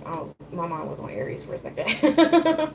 But Mars is associated with Aries, so that's still like the cardinal, like get it going. I didn't know Chiron was a fire. Those asteroids are still new and intriguing to me. Yeah, Chiron's not a fire asteroid. It's in a fire sign. It's in Aries. Chiron is in the Aries constellation. Now, Chiron has been in Aries zodiac for a minute now, but it's been in Aries for a minute now.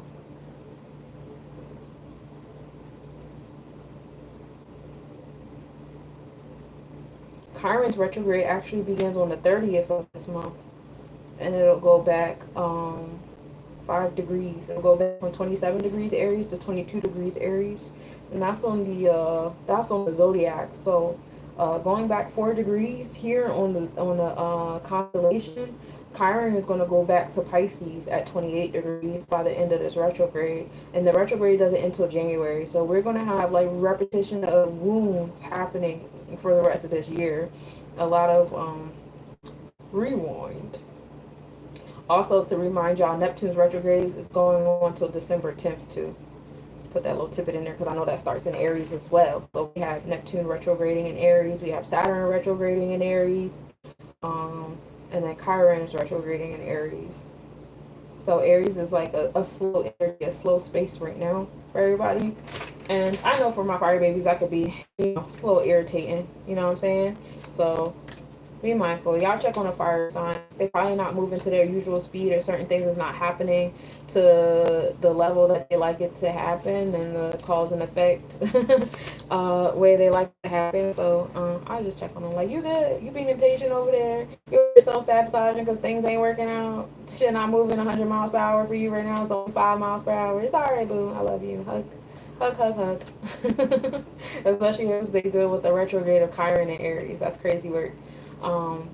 But yeah, be mindful of them. That also explains why Nikki is out here on a rampage too. It definitely explains the vibes. And you'll see a lot more fire energy coming out the woodwork and acting crazy because the fire energy of Aries, which is the cardinal, that's the leader of the fire, is in a retrograde space right now. You know what I'm saying? We move in gratitude. So the overall reading for my fire babies is patience. I really pulled the patience card. I didn't even look at it yet. I really pulled the patience card on y'all. And I pulled the impatience card. I told y'all my cards be my backup singers, but hold on. So horsetail is patience. You want to work on y'all patience. Because like I said, y'all got the retrograde energy. And this is Saturn and Mars. Saturn and Venus. That's the Venus symbol. So, the things that you want, Mars, no, Venus. Yeah, Saturn and Venus. So that's the challenges that comes to, the heart and how you feel things. Because a lot of people are like, when I'm thinking, like, snap my finger, I want to come just as fast, like the Magic and the Disney Channel and stuff. And hold on a second, Luna. I got you when I finish doing this fire reading if you stick around. And so, patience is key here. You see my man, the water is moving and it's flowing, and we trust that the water is going to flow and it's going to move. And yes, this is a transfer. This is a challenge, the heavy challenge for the fire, because, like I said, fire is very abrupt, and it's like when I want something, it's going to happen. But it doesn't, the speed of light. You know what I'm saying? So, you know, 3 and 5 is the number. 3 and 5 brings 8, which is transformations into power. But 3 is understanding, and 5 is power. So you have to have that understanding. Knave of chalices. See, you guys are in charge. You guys are the movement. You're making it go. You're the manifester. But that's what you need to be patient on, is the manifesting. And this is what we're manifesting. Like, I want all the things. I want all the things. I want all the things. And so, like, I get it. Like, you're manifesting the things in your space, and like you're going to have them. And then I like that I actually did pick the Tipperef card. This is the part of self to focus on. It's the Tipperef, which is Leo energy. We're dealing with the Knight of Coins, just like we were just dealing with the Knave of Chalices, with the our emotional stuff. Like, you're in charge of your emotions and how you're feeling about these things and how you're sitting on the sideline. We know you want the riches and the glory, and you want to bask in the things. You want to focus on your Tipperef, your heart, how you're feeling, because that impatience will mess you up. I ain't gonna hold you. Like, say you're manifesting something that you want in your space, maybe something you want to get good at, something you want to do, this and that. There, like me, I'm trying so hard to put forex back in my vortex. I don't know what's wrong with me. I do this thing where I start doing a bunch of other stuff. I'm gonna get it together. I'm slowly just like building on that routine that I want to see in myself, like slowly and surely. And let me be transparent. So in that space of doing things, when I'm trying to manifest them things to myself, just like when you say, when you're speaking to the universe, it's like, I hear you saying you want to do it, but whenever you say you want to do it, you give me like this weird feeling attached to it. And I'm not really paying attention to the fact that you keep saying that you want to do it. What I'm paying attention to is the fact that what I'm paying attention to for real, is the weird energy you have attached to what you're saying that you want to do. You know what I'm saying? Like, so be mindful of that. Like, if in your heart you feel impatient, that's a sense of doubt. That's a sense of mistrust. I'm not trusting the process. I don't think it's going to come how I want it to come, when I want it to come, if it's going to come at all. You know what I'm saying? So you have to focus. You have to fix that when you're manifesting. You don't want to be impatient. You don't want to have that, because you just don't. And then I pulled the impatience card. See, we're gonna go patience. I said it. Okay, fire. We don't have to say it again, right? And then it's blue, so it's working on your throat chakra or whatever. Like I say, how you communicate the things in your space. You gotta pay attention to where your heart is at when you're expressing and communicating. And then be mindful, because when you guys be being impatient, y'all become rash. Y'all become sabotaging, because it's just like, I was supposed to have this in 2 weeks. I'm not about to have this in 2 weeks. I don't want it anymore. And now you're messing it up. And you were already like 90% there. If you would have just sat there for another week, it would have been right there on your lap. If you would have just like, there was like this moment the universe had already set up, like the reality of like 20 other people real quick for you, so that you can go to this place and walk in this room and shake this hand and have this thing, and now you're manifesting. But because you started self-sabotaging, now I'm not going and I'm not doing this and this isn't happening, that's not happening, because you're being impatient about the bigger picture. Now you just kicked all the sticks. You just kicked everything. Okay? So my fire babies, please work on your patience. Saturn on your Venus, the challenges to your heart chakra. You guys are in charge. All the things you're trying to manifest, you can have it. You deserve it. It's coming to you. You just gotta like take a breath. Okay? Luna, are you still here? If not, I'm gonna move on.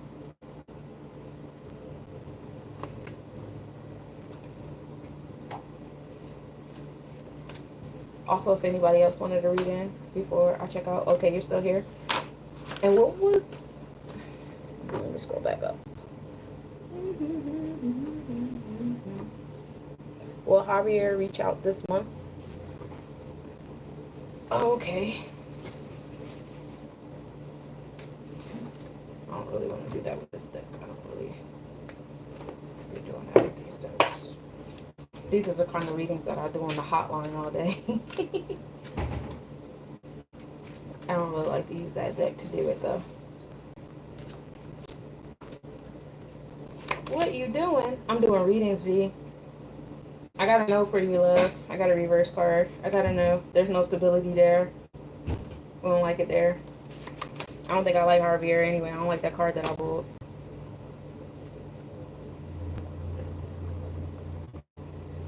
Maybe next month.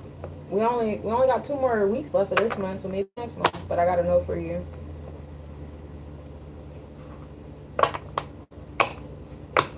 Baby, happy Wednesday. Alright, so we did water, we did fire. So now we're gonna go to air. Let's go to air. That's my Aquarius, my Aquarius, my Libra, and my Gemini. Right? So let's go to air. Okay, well then, you're here at the right space, Luna. Let's take a breath together. Get into this air. Alright, so Vedically speaking, we have Jupiter and Gemini in the Gemini constellation. And we love that. I love that for you guys. Okay, so Jupiter can be a little tricky. Okay, because Jupiter can be a little tricky. So Jupiter is all about expansion and abundance. This is the Chokma and the Chesed. Chokma is expansion and abundance. We're not coloring in the lines. We're out here. We're having a great time. And then Chesed is the Maya. This is the law. You know, you sound like Hulk Hogan. I do that. Yeah, I like Hulk Hogan and Macho Man tidbits is my thing. And so from the Chokma to the Chesed, both sides of the game. You know what I'm saying? Is Jupiter. What the fuck?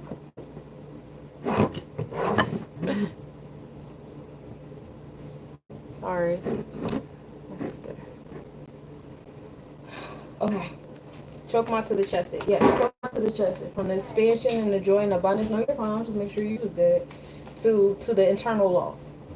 And we have to have like a balance of the two, right? Because when we have our internal law and our internal law is stifling to us, it gives us a hard time to feel joy, right? It gives us a hard time to be in our creative self, to be in our whole like sacral joyous self, to indulge in our senses. We're in the physical world, right? We're in the physical world. We should be allowed to have physical experiences. It should be a great time here, right? But in the same breath, we don't want to have too much of a great time because Jupiter can also lead you to addictions. It could lead you to obsessions. It could lead you to overindulgence behavior too. So you want to be mindful of that. Remember, this is in Gemini energy, so this is in our space of community and communication. Some of y'all is oversharing out there. Y'all need a little bit of balance on that.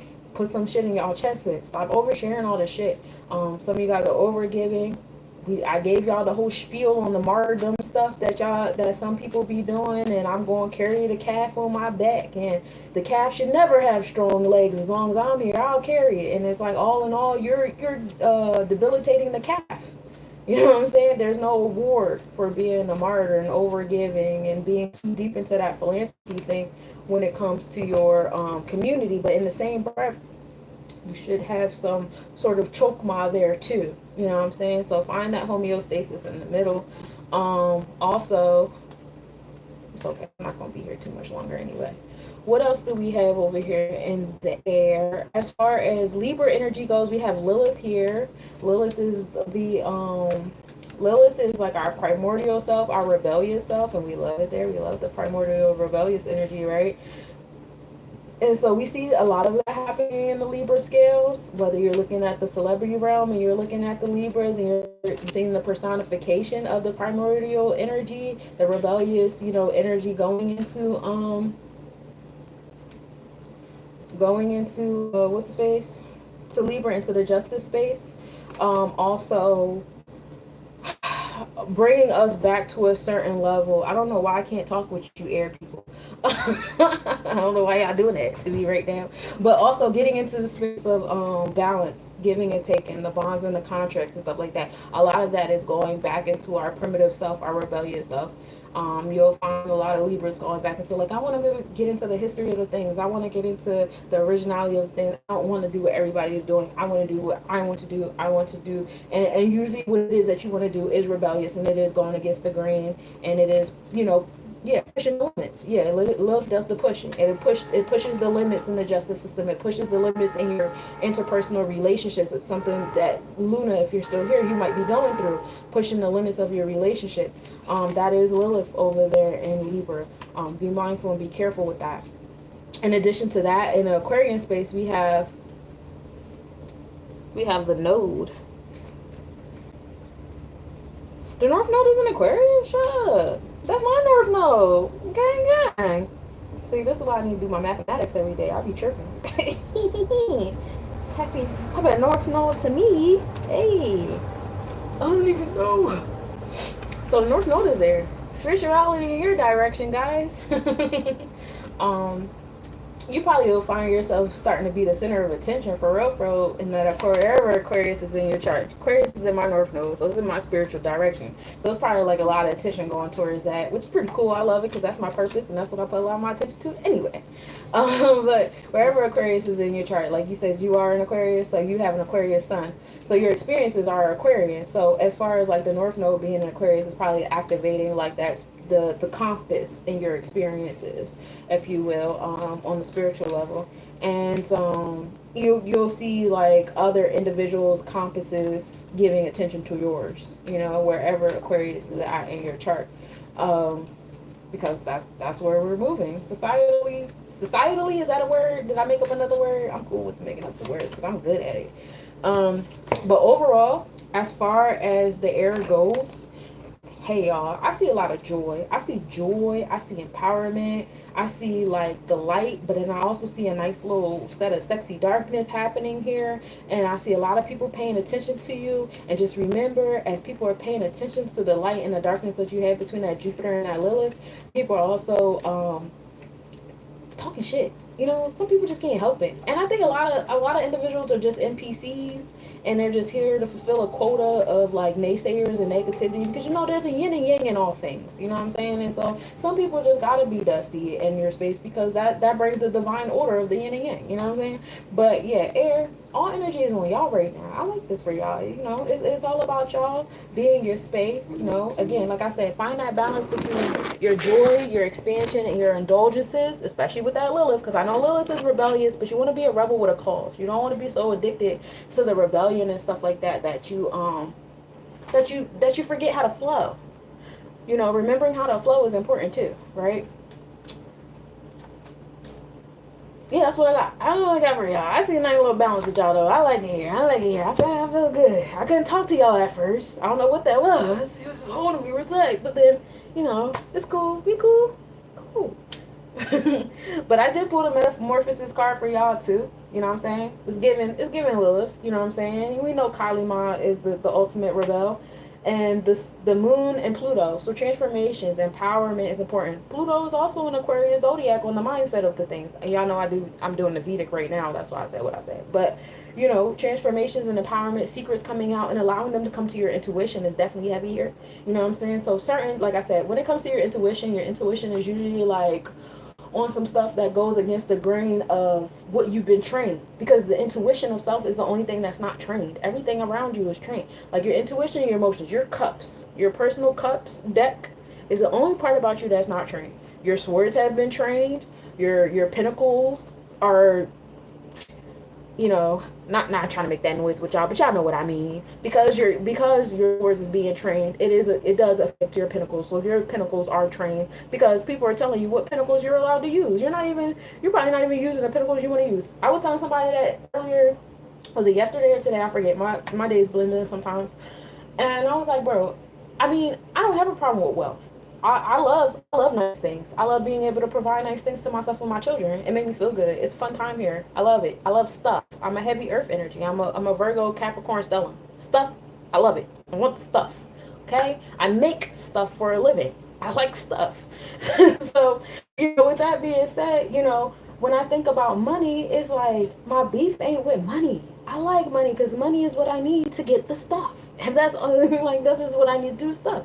Or being in my purpose and bartering, but that's still like a money mindset, right? It's still like a currency or whatever. My beef is with the actual Federal Reserve note. It's ugly. It's ugly. It has a bunch of spells on it, and it has a bunch of ugly looking white dudes with ugly ass wigs on. And I don't like it. If it was up to me, I would use a different dollar. I feel like everybody else's money looks way better than ours. Ours is so ugly and basic, and it's the dirtiest thing on the planet. Why is the dirtiest thing on the planet the one thing everybody be praising and worshiping? That is so weird to me. I'm not a fan. Okay? And that's just, my take on that. working on that, transmuting it, but I know I like stuff, so I'll use it or whatever. I prefer the little internet dollars online or whatever because I don't gotta look at that little ugly green shit. But it is what it is, you know what I'm saying? Um, you don't want to be so far in your rebel or whatever that you block the shit that you want. You know what I'm saying? You know, like I don't want to be so far off in my like, oh, I like the physical, I like the stuff, da da da, and I want to, get it this way, this way, this way. That like I block somebody that's saying, hey, I got Federal Reserve notes for you. I'm gonna teach you how to da da da. I'm not gonna say no because you're gonna help me get my stuff. You know what I'm saying? So be mindful of that. I did pull reverse cards for y'all, so we're gonna expand on the metamorphosis, y'all. I got a reverse two of wands. Two is dealt with my Libra, my Ober scales. So it's a little stagnation on the axes with my Libra and placements and energy. We're gonna work on that, right? We're gonna move on with that. And then I got stagnation on the threes. Three is dealing with that Gemini house of community and communication, and it's in reverse on the water energy. So this is like our community. There's a stagnation here on the community and the communication and the connectivity between our community and our interpersonal relationships, bonds, and contracts. But it's okay because we're transforming them, right? We're gonna move in our authenticity. You see, Callie, she took the mask off. She shed her shadow. She did the shadow work. She's bleeding out, and the flowers are blooming so that we can upright these drawings on our twos and threes, right? Our wisdom and understanding. Also, we come into the sun in Gemini. Ooh, I pulled a lot of air cards. Yeah, look at, see, me and my cards, we still aligned. I haven't done readings like this in a minute. We still aligned, y'all. All right, so experiences, intellectual experiences. See, the thing with Gemini goes both ways as far as learning how to be focused and flexible. You want to be focused and flexible. I have what I was talking about earlier. You manifest the things that you want, but you don't want to be so close-fisted in your manifestation that you're trying to control the how. You don't get to control the how. We read the book The Secret. We know that we have to visualize being in that space, having the thing, having the car, having the house, having the relationship, having all these things. But you don't get to control the details how. You want to know why? Because there's a lot of lives that have to be affected for generations, like generational things that have to go on for you to walk in the right room, talk to the right people, and have the right experiences with the right individuals around you. You know what I'm saying? Like, if I'm in a room and there's 50 people in the room, that's 50 different bloodlines that a whole bunch of shit had to occur for them 50 people to be in the room with me. You know what I'm saying? 51. You're talking about my experiences and the things that I've been through throughout my life and my lineage that led me to even come into this room, to have the confidence to come into this room. To have the intellect and the experience and the knowledge and the wisdom and the understanding to come here and have the communication that I'm having with these people. You know what I'm saying? There's a lot of stuff that got to go on. You know what I'm saying? So be mindful of that. We are focusing on the Malkuth. This is the 10th. This is the earthly realm. And this the sun in Gemini. It's experiences on being flexible. And I like the way you check that. Thank you. Being flexible and focused in your experiences and what you're creating in your space. Creation on your third eye is a big one. Air babies. I'm feeling y'all right now. We gotta check. I know y'all in the middle of bleeding and stuff, and that's cool. You know what I'm saying? That's a part of the process, but we're gonna get it there. But yeah, creation on the third eye is heavy here. Love that for y'all. Also a good marriage. So good bonds and contracts are coming. This is like affirmation that we are going to uplift this 2 and 3. It's just we're going through the metamorphosis right now. You have to work on yourself first. You know what I'm saying? Learn how to have a balance between that chest and choke mob Jupiter. Learn how to have, tap into that primordial goddess of Lilith. If we said we wanted these systems to fall apart, Pluto's over there in Aquarius, and all of our mindsets saying, hey, we want transformation in the society. We want transformation in this empowerment. A lot of you guys are indigenous people. A lot of you guys that follow me, if you know, you know. A lot of y'all are sovereign people. A lot of you guys are very intellectual about the bloodlines and where we come from and our genealogy and how we should be carrying ourselves as a people now. That's a lot of Lilith energy that has to go there because you have to rebel against the system that has been put upon us, the colonization situation that's here right now. You know what I'm saying? So let Lilith and Libra bringing that rebellious energy to the justice scales be the guide there too. You know what I'm saying? And then yeah, I love this for y'all though. Maybe that's why I didn't feel like I felt stifled at first, because you guys are in the midst of metamorphosis. Is like, there's a sense of like, to myself a little bit, not as bad as the Cancer crab, because I don't know, usually it's water that give me a weird feeling. Like the water, I was just like, hey, But nah, it's y'all this time. And I think that's because y'all going through y'all things. Please do not let these little goofies bother you. The North Node is an Aquarius. All eyes are on you. Like I said, there's a yin and yang in all things. Just like there's a North Node, there's a South Node. So while you are over there getting your flowers, smelling your flowers, walking in your power, and everybody's looking at you, it's going to be some people that's looking at you just to say something crazy. And we don't like them. We don't like them. Love you, girl. Don't be hating on the water signs. I love my water babies. I love y'all so much. Everybody know I just be blah. My mentality has been changing. Yeah, as it should be. Breaking generational shackles, as you should. I love my water babies. You know what y'all do for me? Y'all make me have to talk about my feelings and stuff. Y'all be so like mushy and just like I love y'all though. My sister and my niece are Scorpios. Those are my babies. But I won't say but. Those are my babies, and those are the most crazy. Those are the only two individuals I've experienced in my life thus far that put me through the craziest emotional roller coasters. Those are my babies. I love them. I love them so much. All right. Last but most certainly not least, let's do the Earth. My Earth babies. Okay, so let's see what we have in Earth. Well, you know we have Venus and Taurus. I talked about that quite often. You know what I'm saying? Even on the tropical chart, when we get into the zodiac of our mindset and how we think things are, we have, you know, Venus over there. And we have Jupiter. I don't know how y'all, because I was just talking about it. And then the same breath we're talking about it.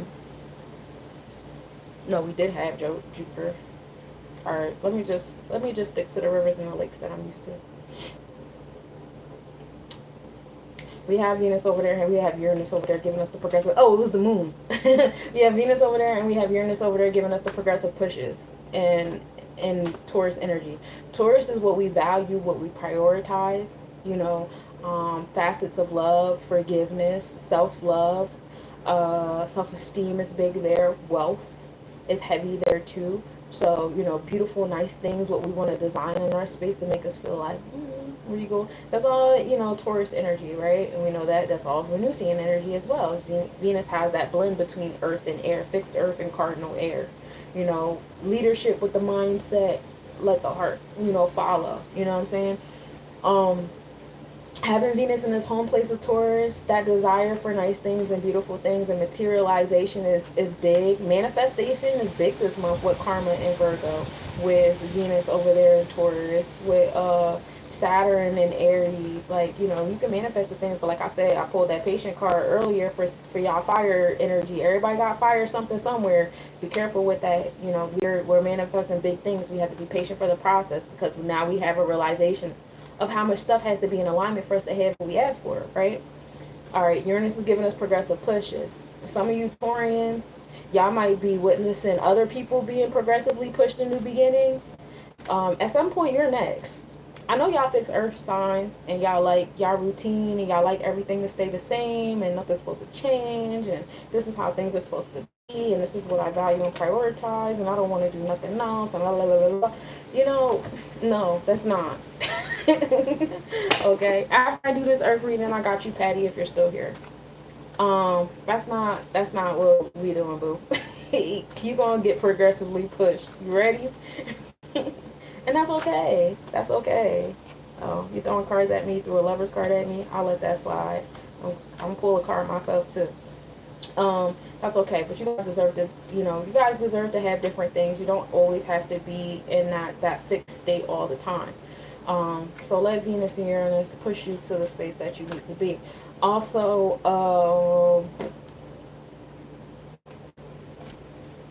I did talk about Mars, but it's in Virgo on the tropical. So in our thought process, how we're thinking, it's like motivation and ambition and aggression and things like that happening, you know, in your Virgo placements, you know.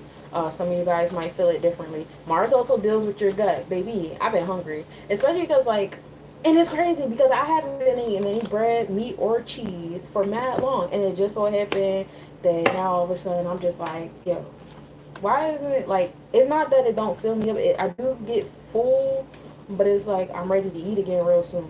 It's like, all right, that was fun. That was a nice snack. But that's Mars and Virgo too.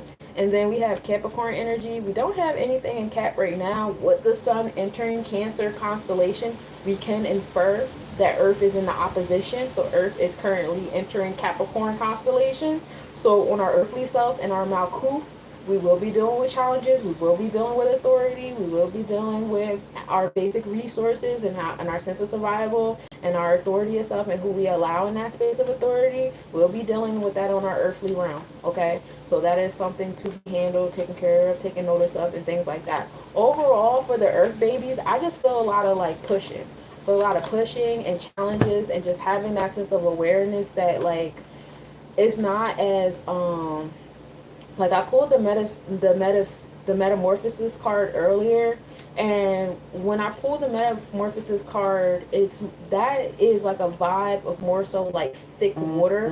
Right now we're dealing with earth, so it's more like earthquakey, tectonic plates shifting, shit like that, mudslides, landslides, the mountain falling down. Like it's not like a storm, not like oil storm or nothing like that. But it's more in the earthly realm of things, the transformation that's happening here for you guys, and it's progressively pushing you to that reality you said that you wanted, though, right? You said you wanted these things. You said you wanted to be in alignment with these things. You're saying that you value and prioritize, like I said, and I keep reminding you to trust, because you don't get to control the how. You just say what you want, okay? And so being mindful of that too. Um, but yeah, for you guys, I just feel like the sense of calmness, but there is a lot of chaos going on around. You know what I'm saying? There is a lot of chaos going around, but just just staying in the space in the middle. So the vibe for you guys, ooh, I can't wait to get out of this chair. It's not open.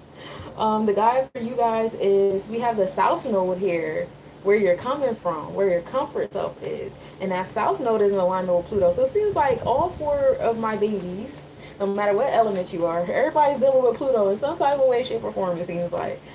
Transformations happening to your comfort zone, where you're coming from. A lot of y'all getting pulled out of that space. I pulled a 55. This is the Guardian, Palo Santo. I don't know if y'all had Palo Santo. Burn that joint. Okay, Palo Santo is the herb that was used to call on the ancestors, the protectors, guardianship, you know what I'm saying? And that's what you guys deserve at this moment, is guardianship. You deserve to be protected. You deserve to be guided. You know what I'm saying? Like I said, transformations and empowerment to your comfort zone. It was good while it lasted. Just because you're moving away from it doesn't mean that you have to do away with it like the lion and the sour grapes. Like, I hate it there. It was not serving me. Da, da, da, da. You don't have to be like that about it. But just, it's time to move on. And that's okay. And we're going to keep the things that we learned and that we absorbed and experienced and we loved and we laughed about. And we're going to move forward with it. And then I pulled the Lover's card. It wasn't really like upward or reversed. To some of y'all, it might be reversed. To some of y'all, it might be upward. But interpersonal relationships, the bonds and things like that happening. That's Venus and Taurus, right? Venus brings us to the space of love and relationships and interpersonal bonds. I also pulled a reverse Four of Swords, and that's because there's some sense of indecisiveness and imbalance happening here in our thought process. Because 4 is the number of stability, and of course we want stability in our swords, which is how we think, right? But it's not happening there. And you want to know why it's not happening there? Because we're not having a good mindset about where we're coming from, what our comfort zone has been to us. It's more like a negative like mindset or output on it, and like just breathe. I pulled the Justice card. You know what I'm saying? So like have faith, give breath. Mars will be in Libra real soon. Places we can desire to be around new people. We desire these things, but if your frequency is still on, I hate it here and I hate this, I hate that, guess what the universe hears? The universe hears the hate. The universe hears the disdain. The universe hears the anguish. You know what I'm saying? And not hearing, hey, I want to, get into my North Node. You know what I'm saying? I want transformation. So be mindful of that. And I promise, when I speak to you, I'm speaking to myself. Like I said, I'm all Earth. 4 Virgo, 3 Capricorn placements. I'm Earth, baby. And then I pulled the Strength card. The Strength card is one you want to focus on. This is the alignment between your Jabora and your Chesed. So your Chesed is your 4th Sephiroth. This is Mayat. This is where we have our internal law, our justice, our truth, our righteousness here. This is where we build that at. And then when we get to the fifth Sephiroth, our Jabora or our Harakahudi, this is where we enforce that internal law that we built in our chesed. Okay, so work on that. Work on your boundaries, your laws, your expectations, you know, the things that you want, your commandments of self, your, you know, statutes for self or whatever, and work on enforcing them on yourself, and watch how the reality around you will transmute or transform in alignment to what you're doing for yourself. It has to. You know what I'm saying? Because now certain things that you're just not going to deal with anymore. You're not going to tolerate. You're not going to put yourself in certain situations anymore. It's just certain things are just not going to happen anymore because you've changed your internal law. Certain people are not going to want to be around you anymore. Certain jobs aren't going to be applicable for you anymore. Like, yeah, we can apply to all the jobs we want, but can jobs apply to us? Okay. You know what I'm saying? Just certain things just can't be. Growth is heavy for my earth babies here. Because y'all coming out of y'all comfort zone. Growth is heavy for y'all. I see like super dope things happening. Super dope things. Especially when Mars enters that Virgo constellation and all the thoughts that's been happening in your mindset with Mars and Virgo zodiac starts coming into fruition, and then we, you know, start moving more into that Virgo energy, that space of harvest, the equinox and all that energy. All these things are gonna come. Just be patient, pay attention to your frequencies. Remember, this is transformation out of our comfort zone. We don't gotta do it out of hate, out of anger, out of anything, because we need our frequency to be in alignment with our desires. They shouldn't be going against each other. They should be complementing each other. Also should be complementing each other in an alignment. And if they're not, maybe you need to go back to your Mayat and reconvene what your internal law is, what everybody should have a personal mission statement. I know that we, you know, when we do our business plans and stuff like that, have a mission statement, but do you have one for yourself, for your personal existence? Because if you don't, work on that. You know what I'm saying? Some of you guys who already do have a personal mission statement, maybe you guys need to tweak it a little bit. You know what I'm saying? Deceit is possible. Deceit is possible. Some people might come into your space, play in your face, do little weird things or whatever. Sometimes that deceit is, helps you with the transformations and empowerment that you need to move a different way. Some people might be smelling you coming out of going into transformations or having a guardian or whatever, and they come into your space because they want a piece of your light. You know, moths go to a light just as much as angels, I don't know. Like, just as much of things that we want comes to the light, so do the things that we don't. Mosquitoes like light too. I don't know what to tell you. So, be mindful. Listen to your intuition when you feel certain people come in, but you don't have to be overly suspicious. We have a 5 and 6 here. That is the power, and 6 is the Tippereth, the heart, the confidence and courageousness that comes with that power, that 5, which is the Jabor, the celestial enforcement. And when we put that 5 and 6 together, that brings us to 11, a sense of self-mastery, right? So master yourself with that 5 and that 6 on the thing. So overall, you guys' reading is Guardian. We're on that 5-5, that master number of 5. We're all up in our solar plexus chakra, y'all. Transformations happening to your comfort zone and where you're coming from. It's happening in that space of your bonds and contracts and relationships, your place of love. Definitely. And it's also happening in the instability of your thought process and your decision making mind, especially as Mercury is in retrograde right now. So this is, a nice, card. Okay, so personification is a person representing. Can we do like cardification? Can I make up that word? Is that okay? Thank you. I wasn't waiting for your approval. But, the cardification of the Mercury retrograde is here. There's a lack of stability and thought, a little bit of everywhere. We don't like how this feels.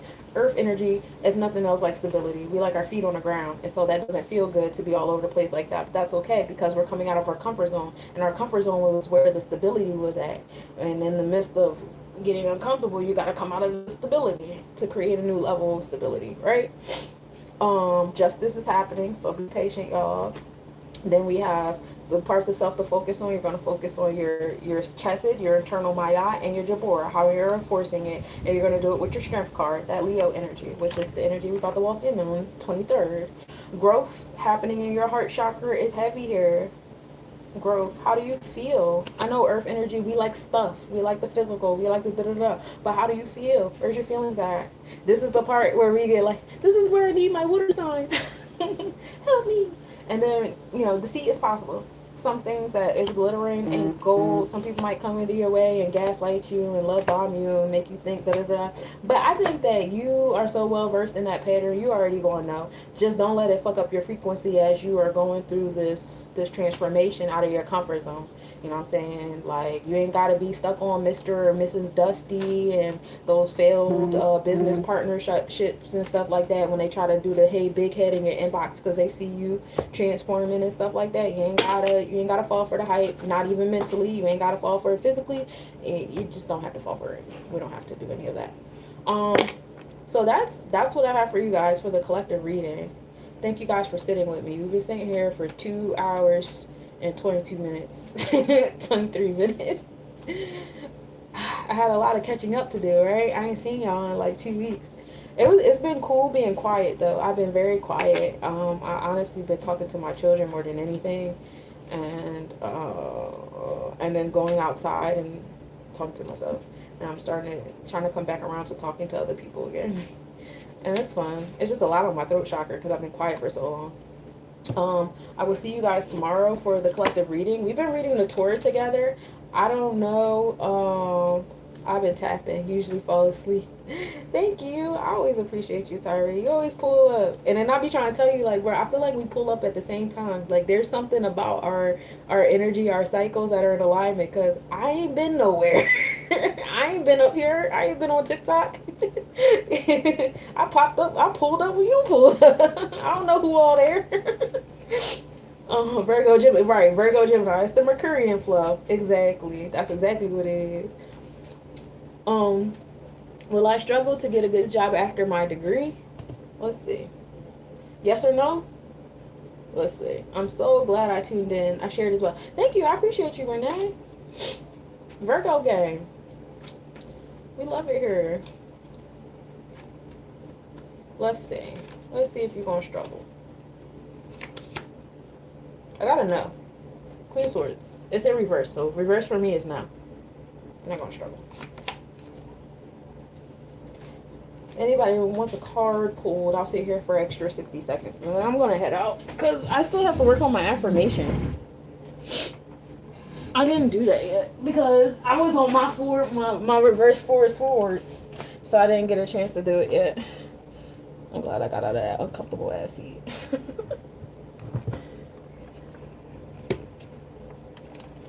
And also, if you guys are interested in a timed reading, I am a psychic advisor on Mystic Sense.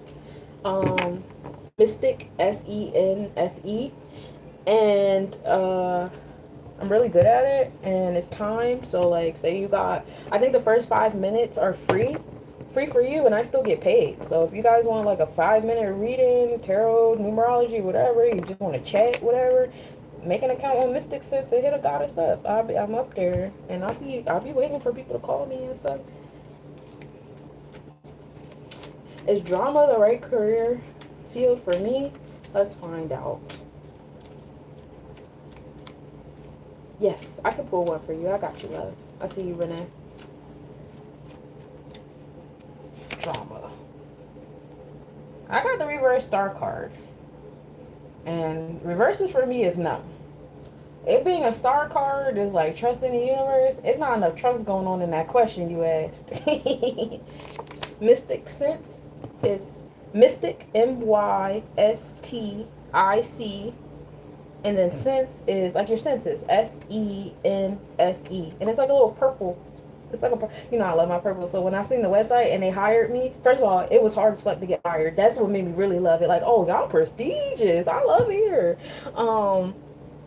But yeah, so I had a whole interview with the girl. And when I met her, she was so nice and her hair was purple. I was like, it's just so many symbols. I'm supposed to be here, girl. I'm supposed to be here being great. And I'm trying to integrate Mystic Sense with my personal business. It will be on my Linktree. That's something else that I just have an infinite to-do list. It's gonna get done. In fact, I'm gonna write that down when I get off this line.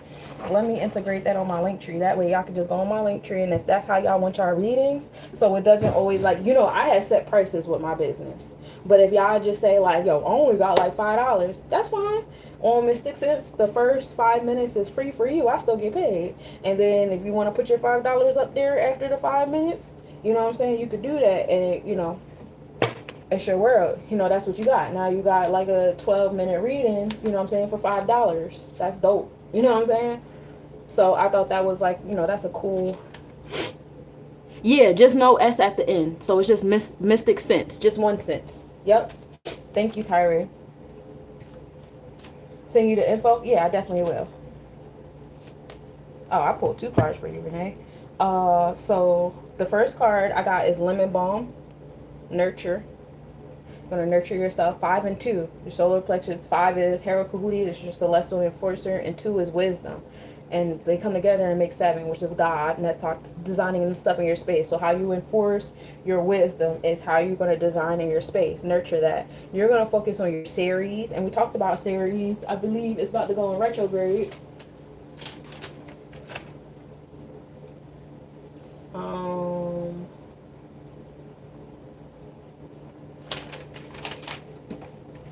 I just talked about it too. Hold on a second.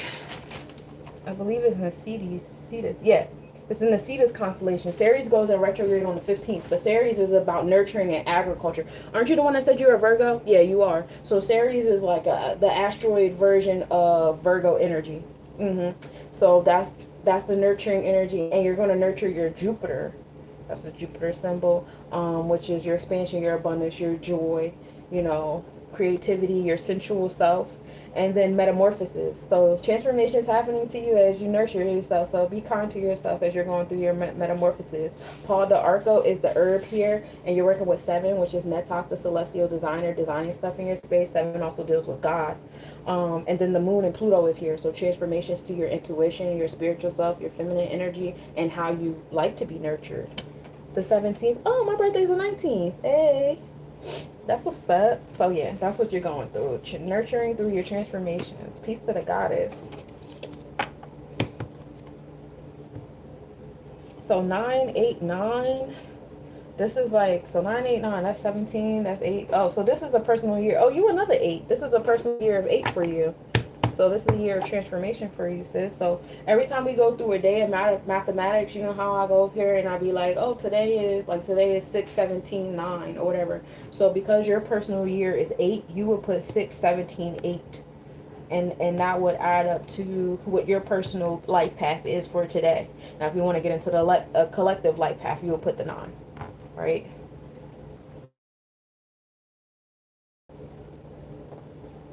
And if you want to get into your overall energy for the month, like this is the month of 7, and this is your personal year of 8, you'll do 7 and 8, which is 15, which is 6. So this is the month of harvest for you, because 6 is the number of equality. It's the month of Tippereth, confidence and courageousness, working on our heart self.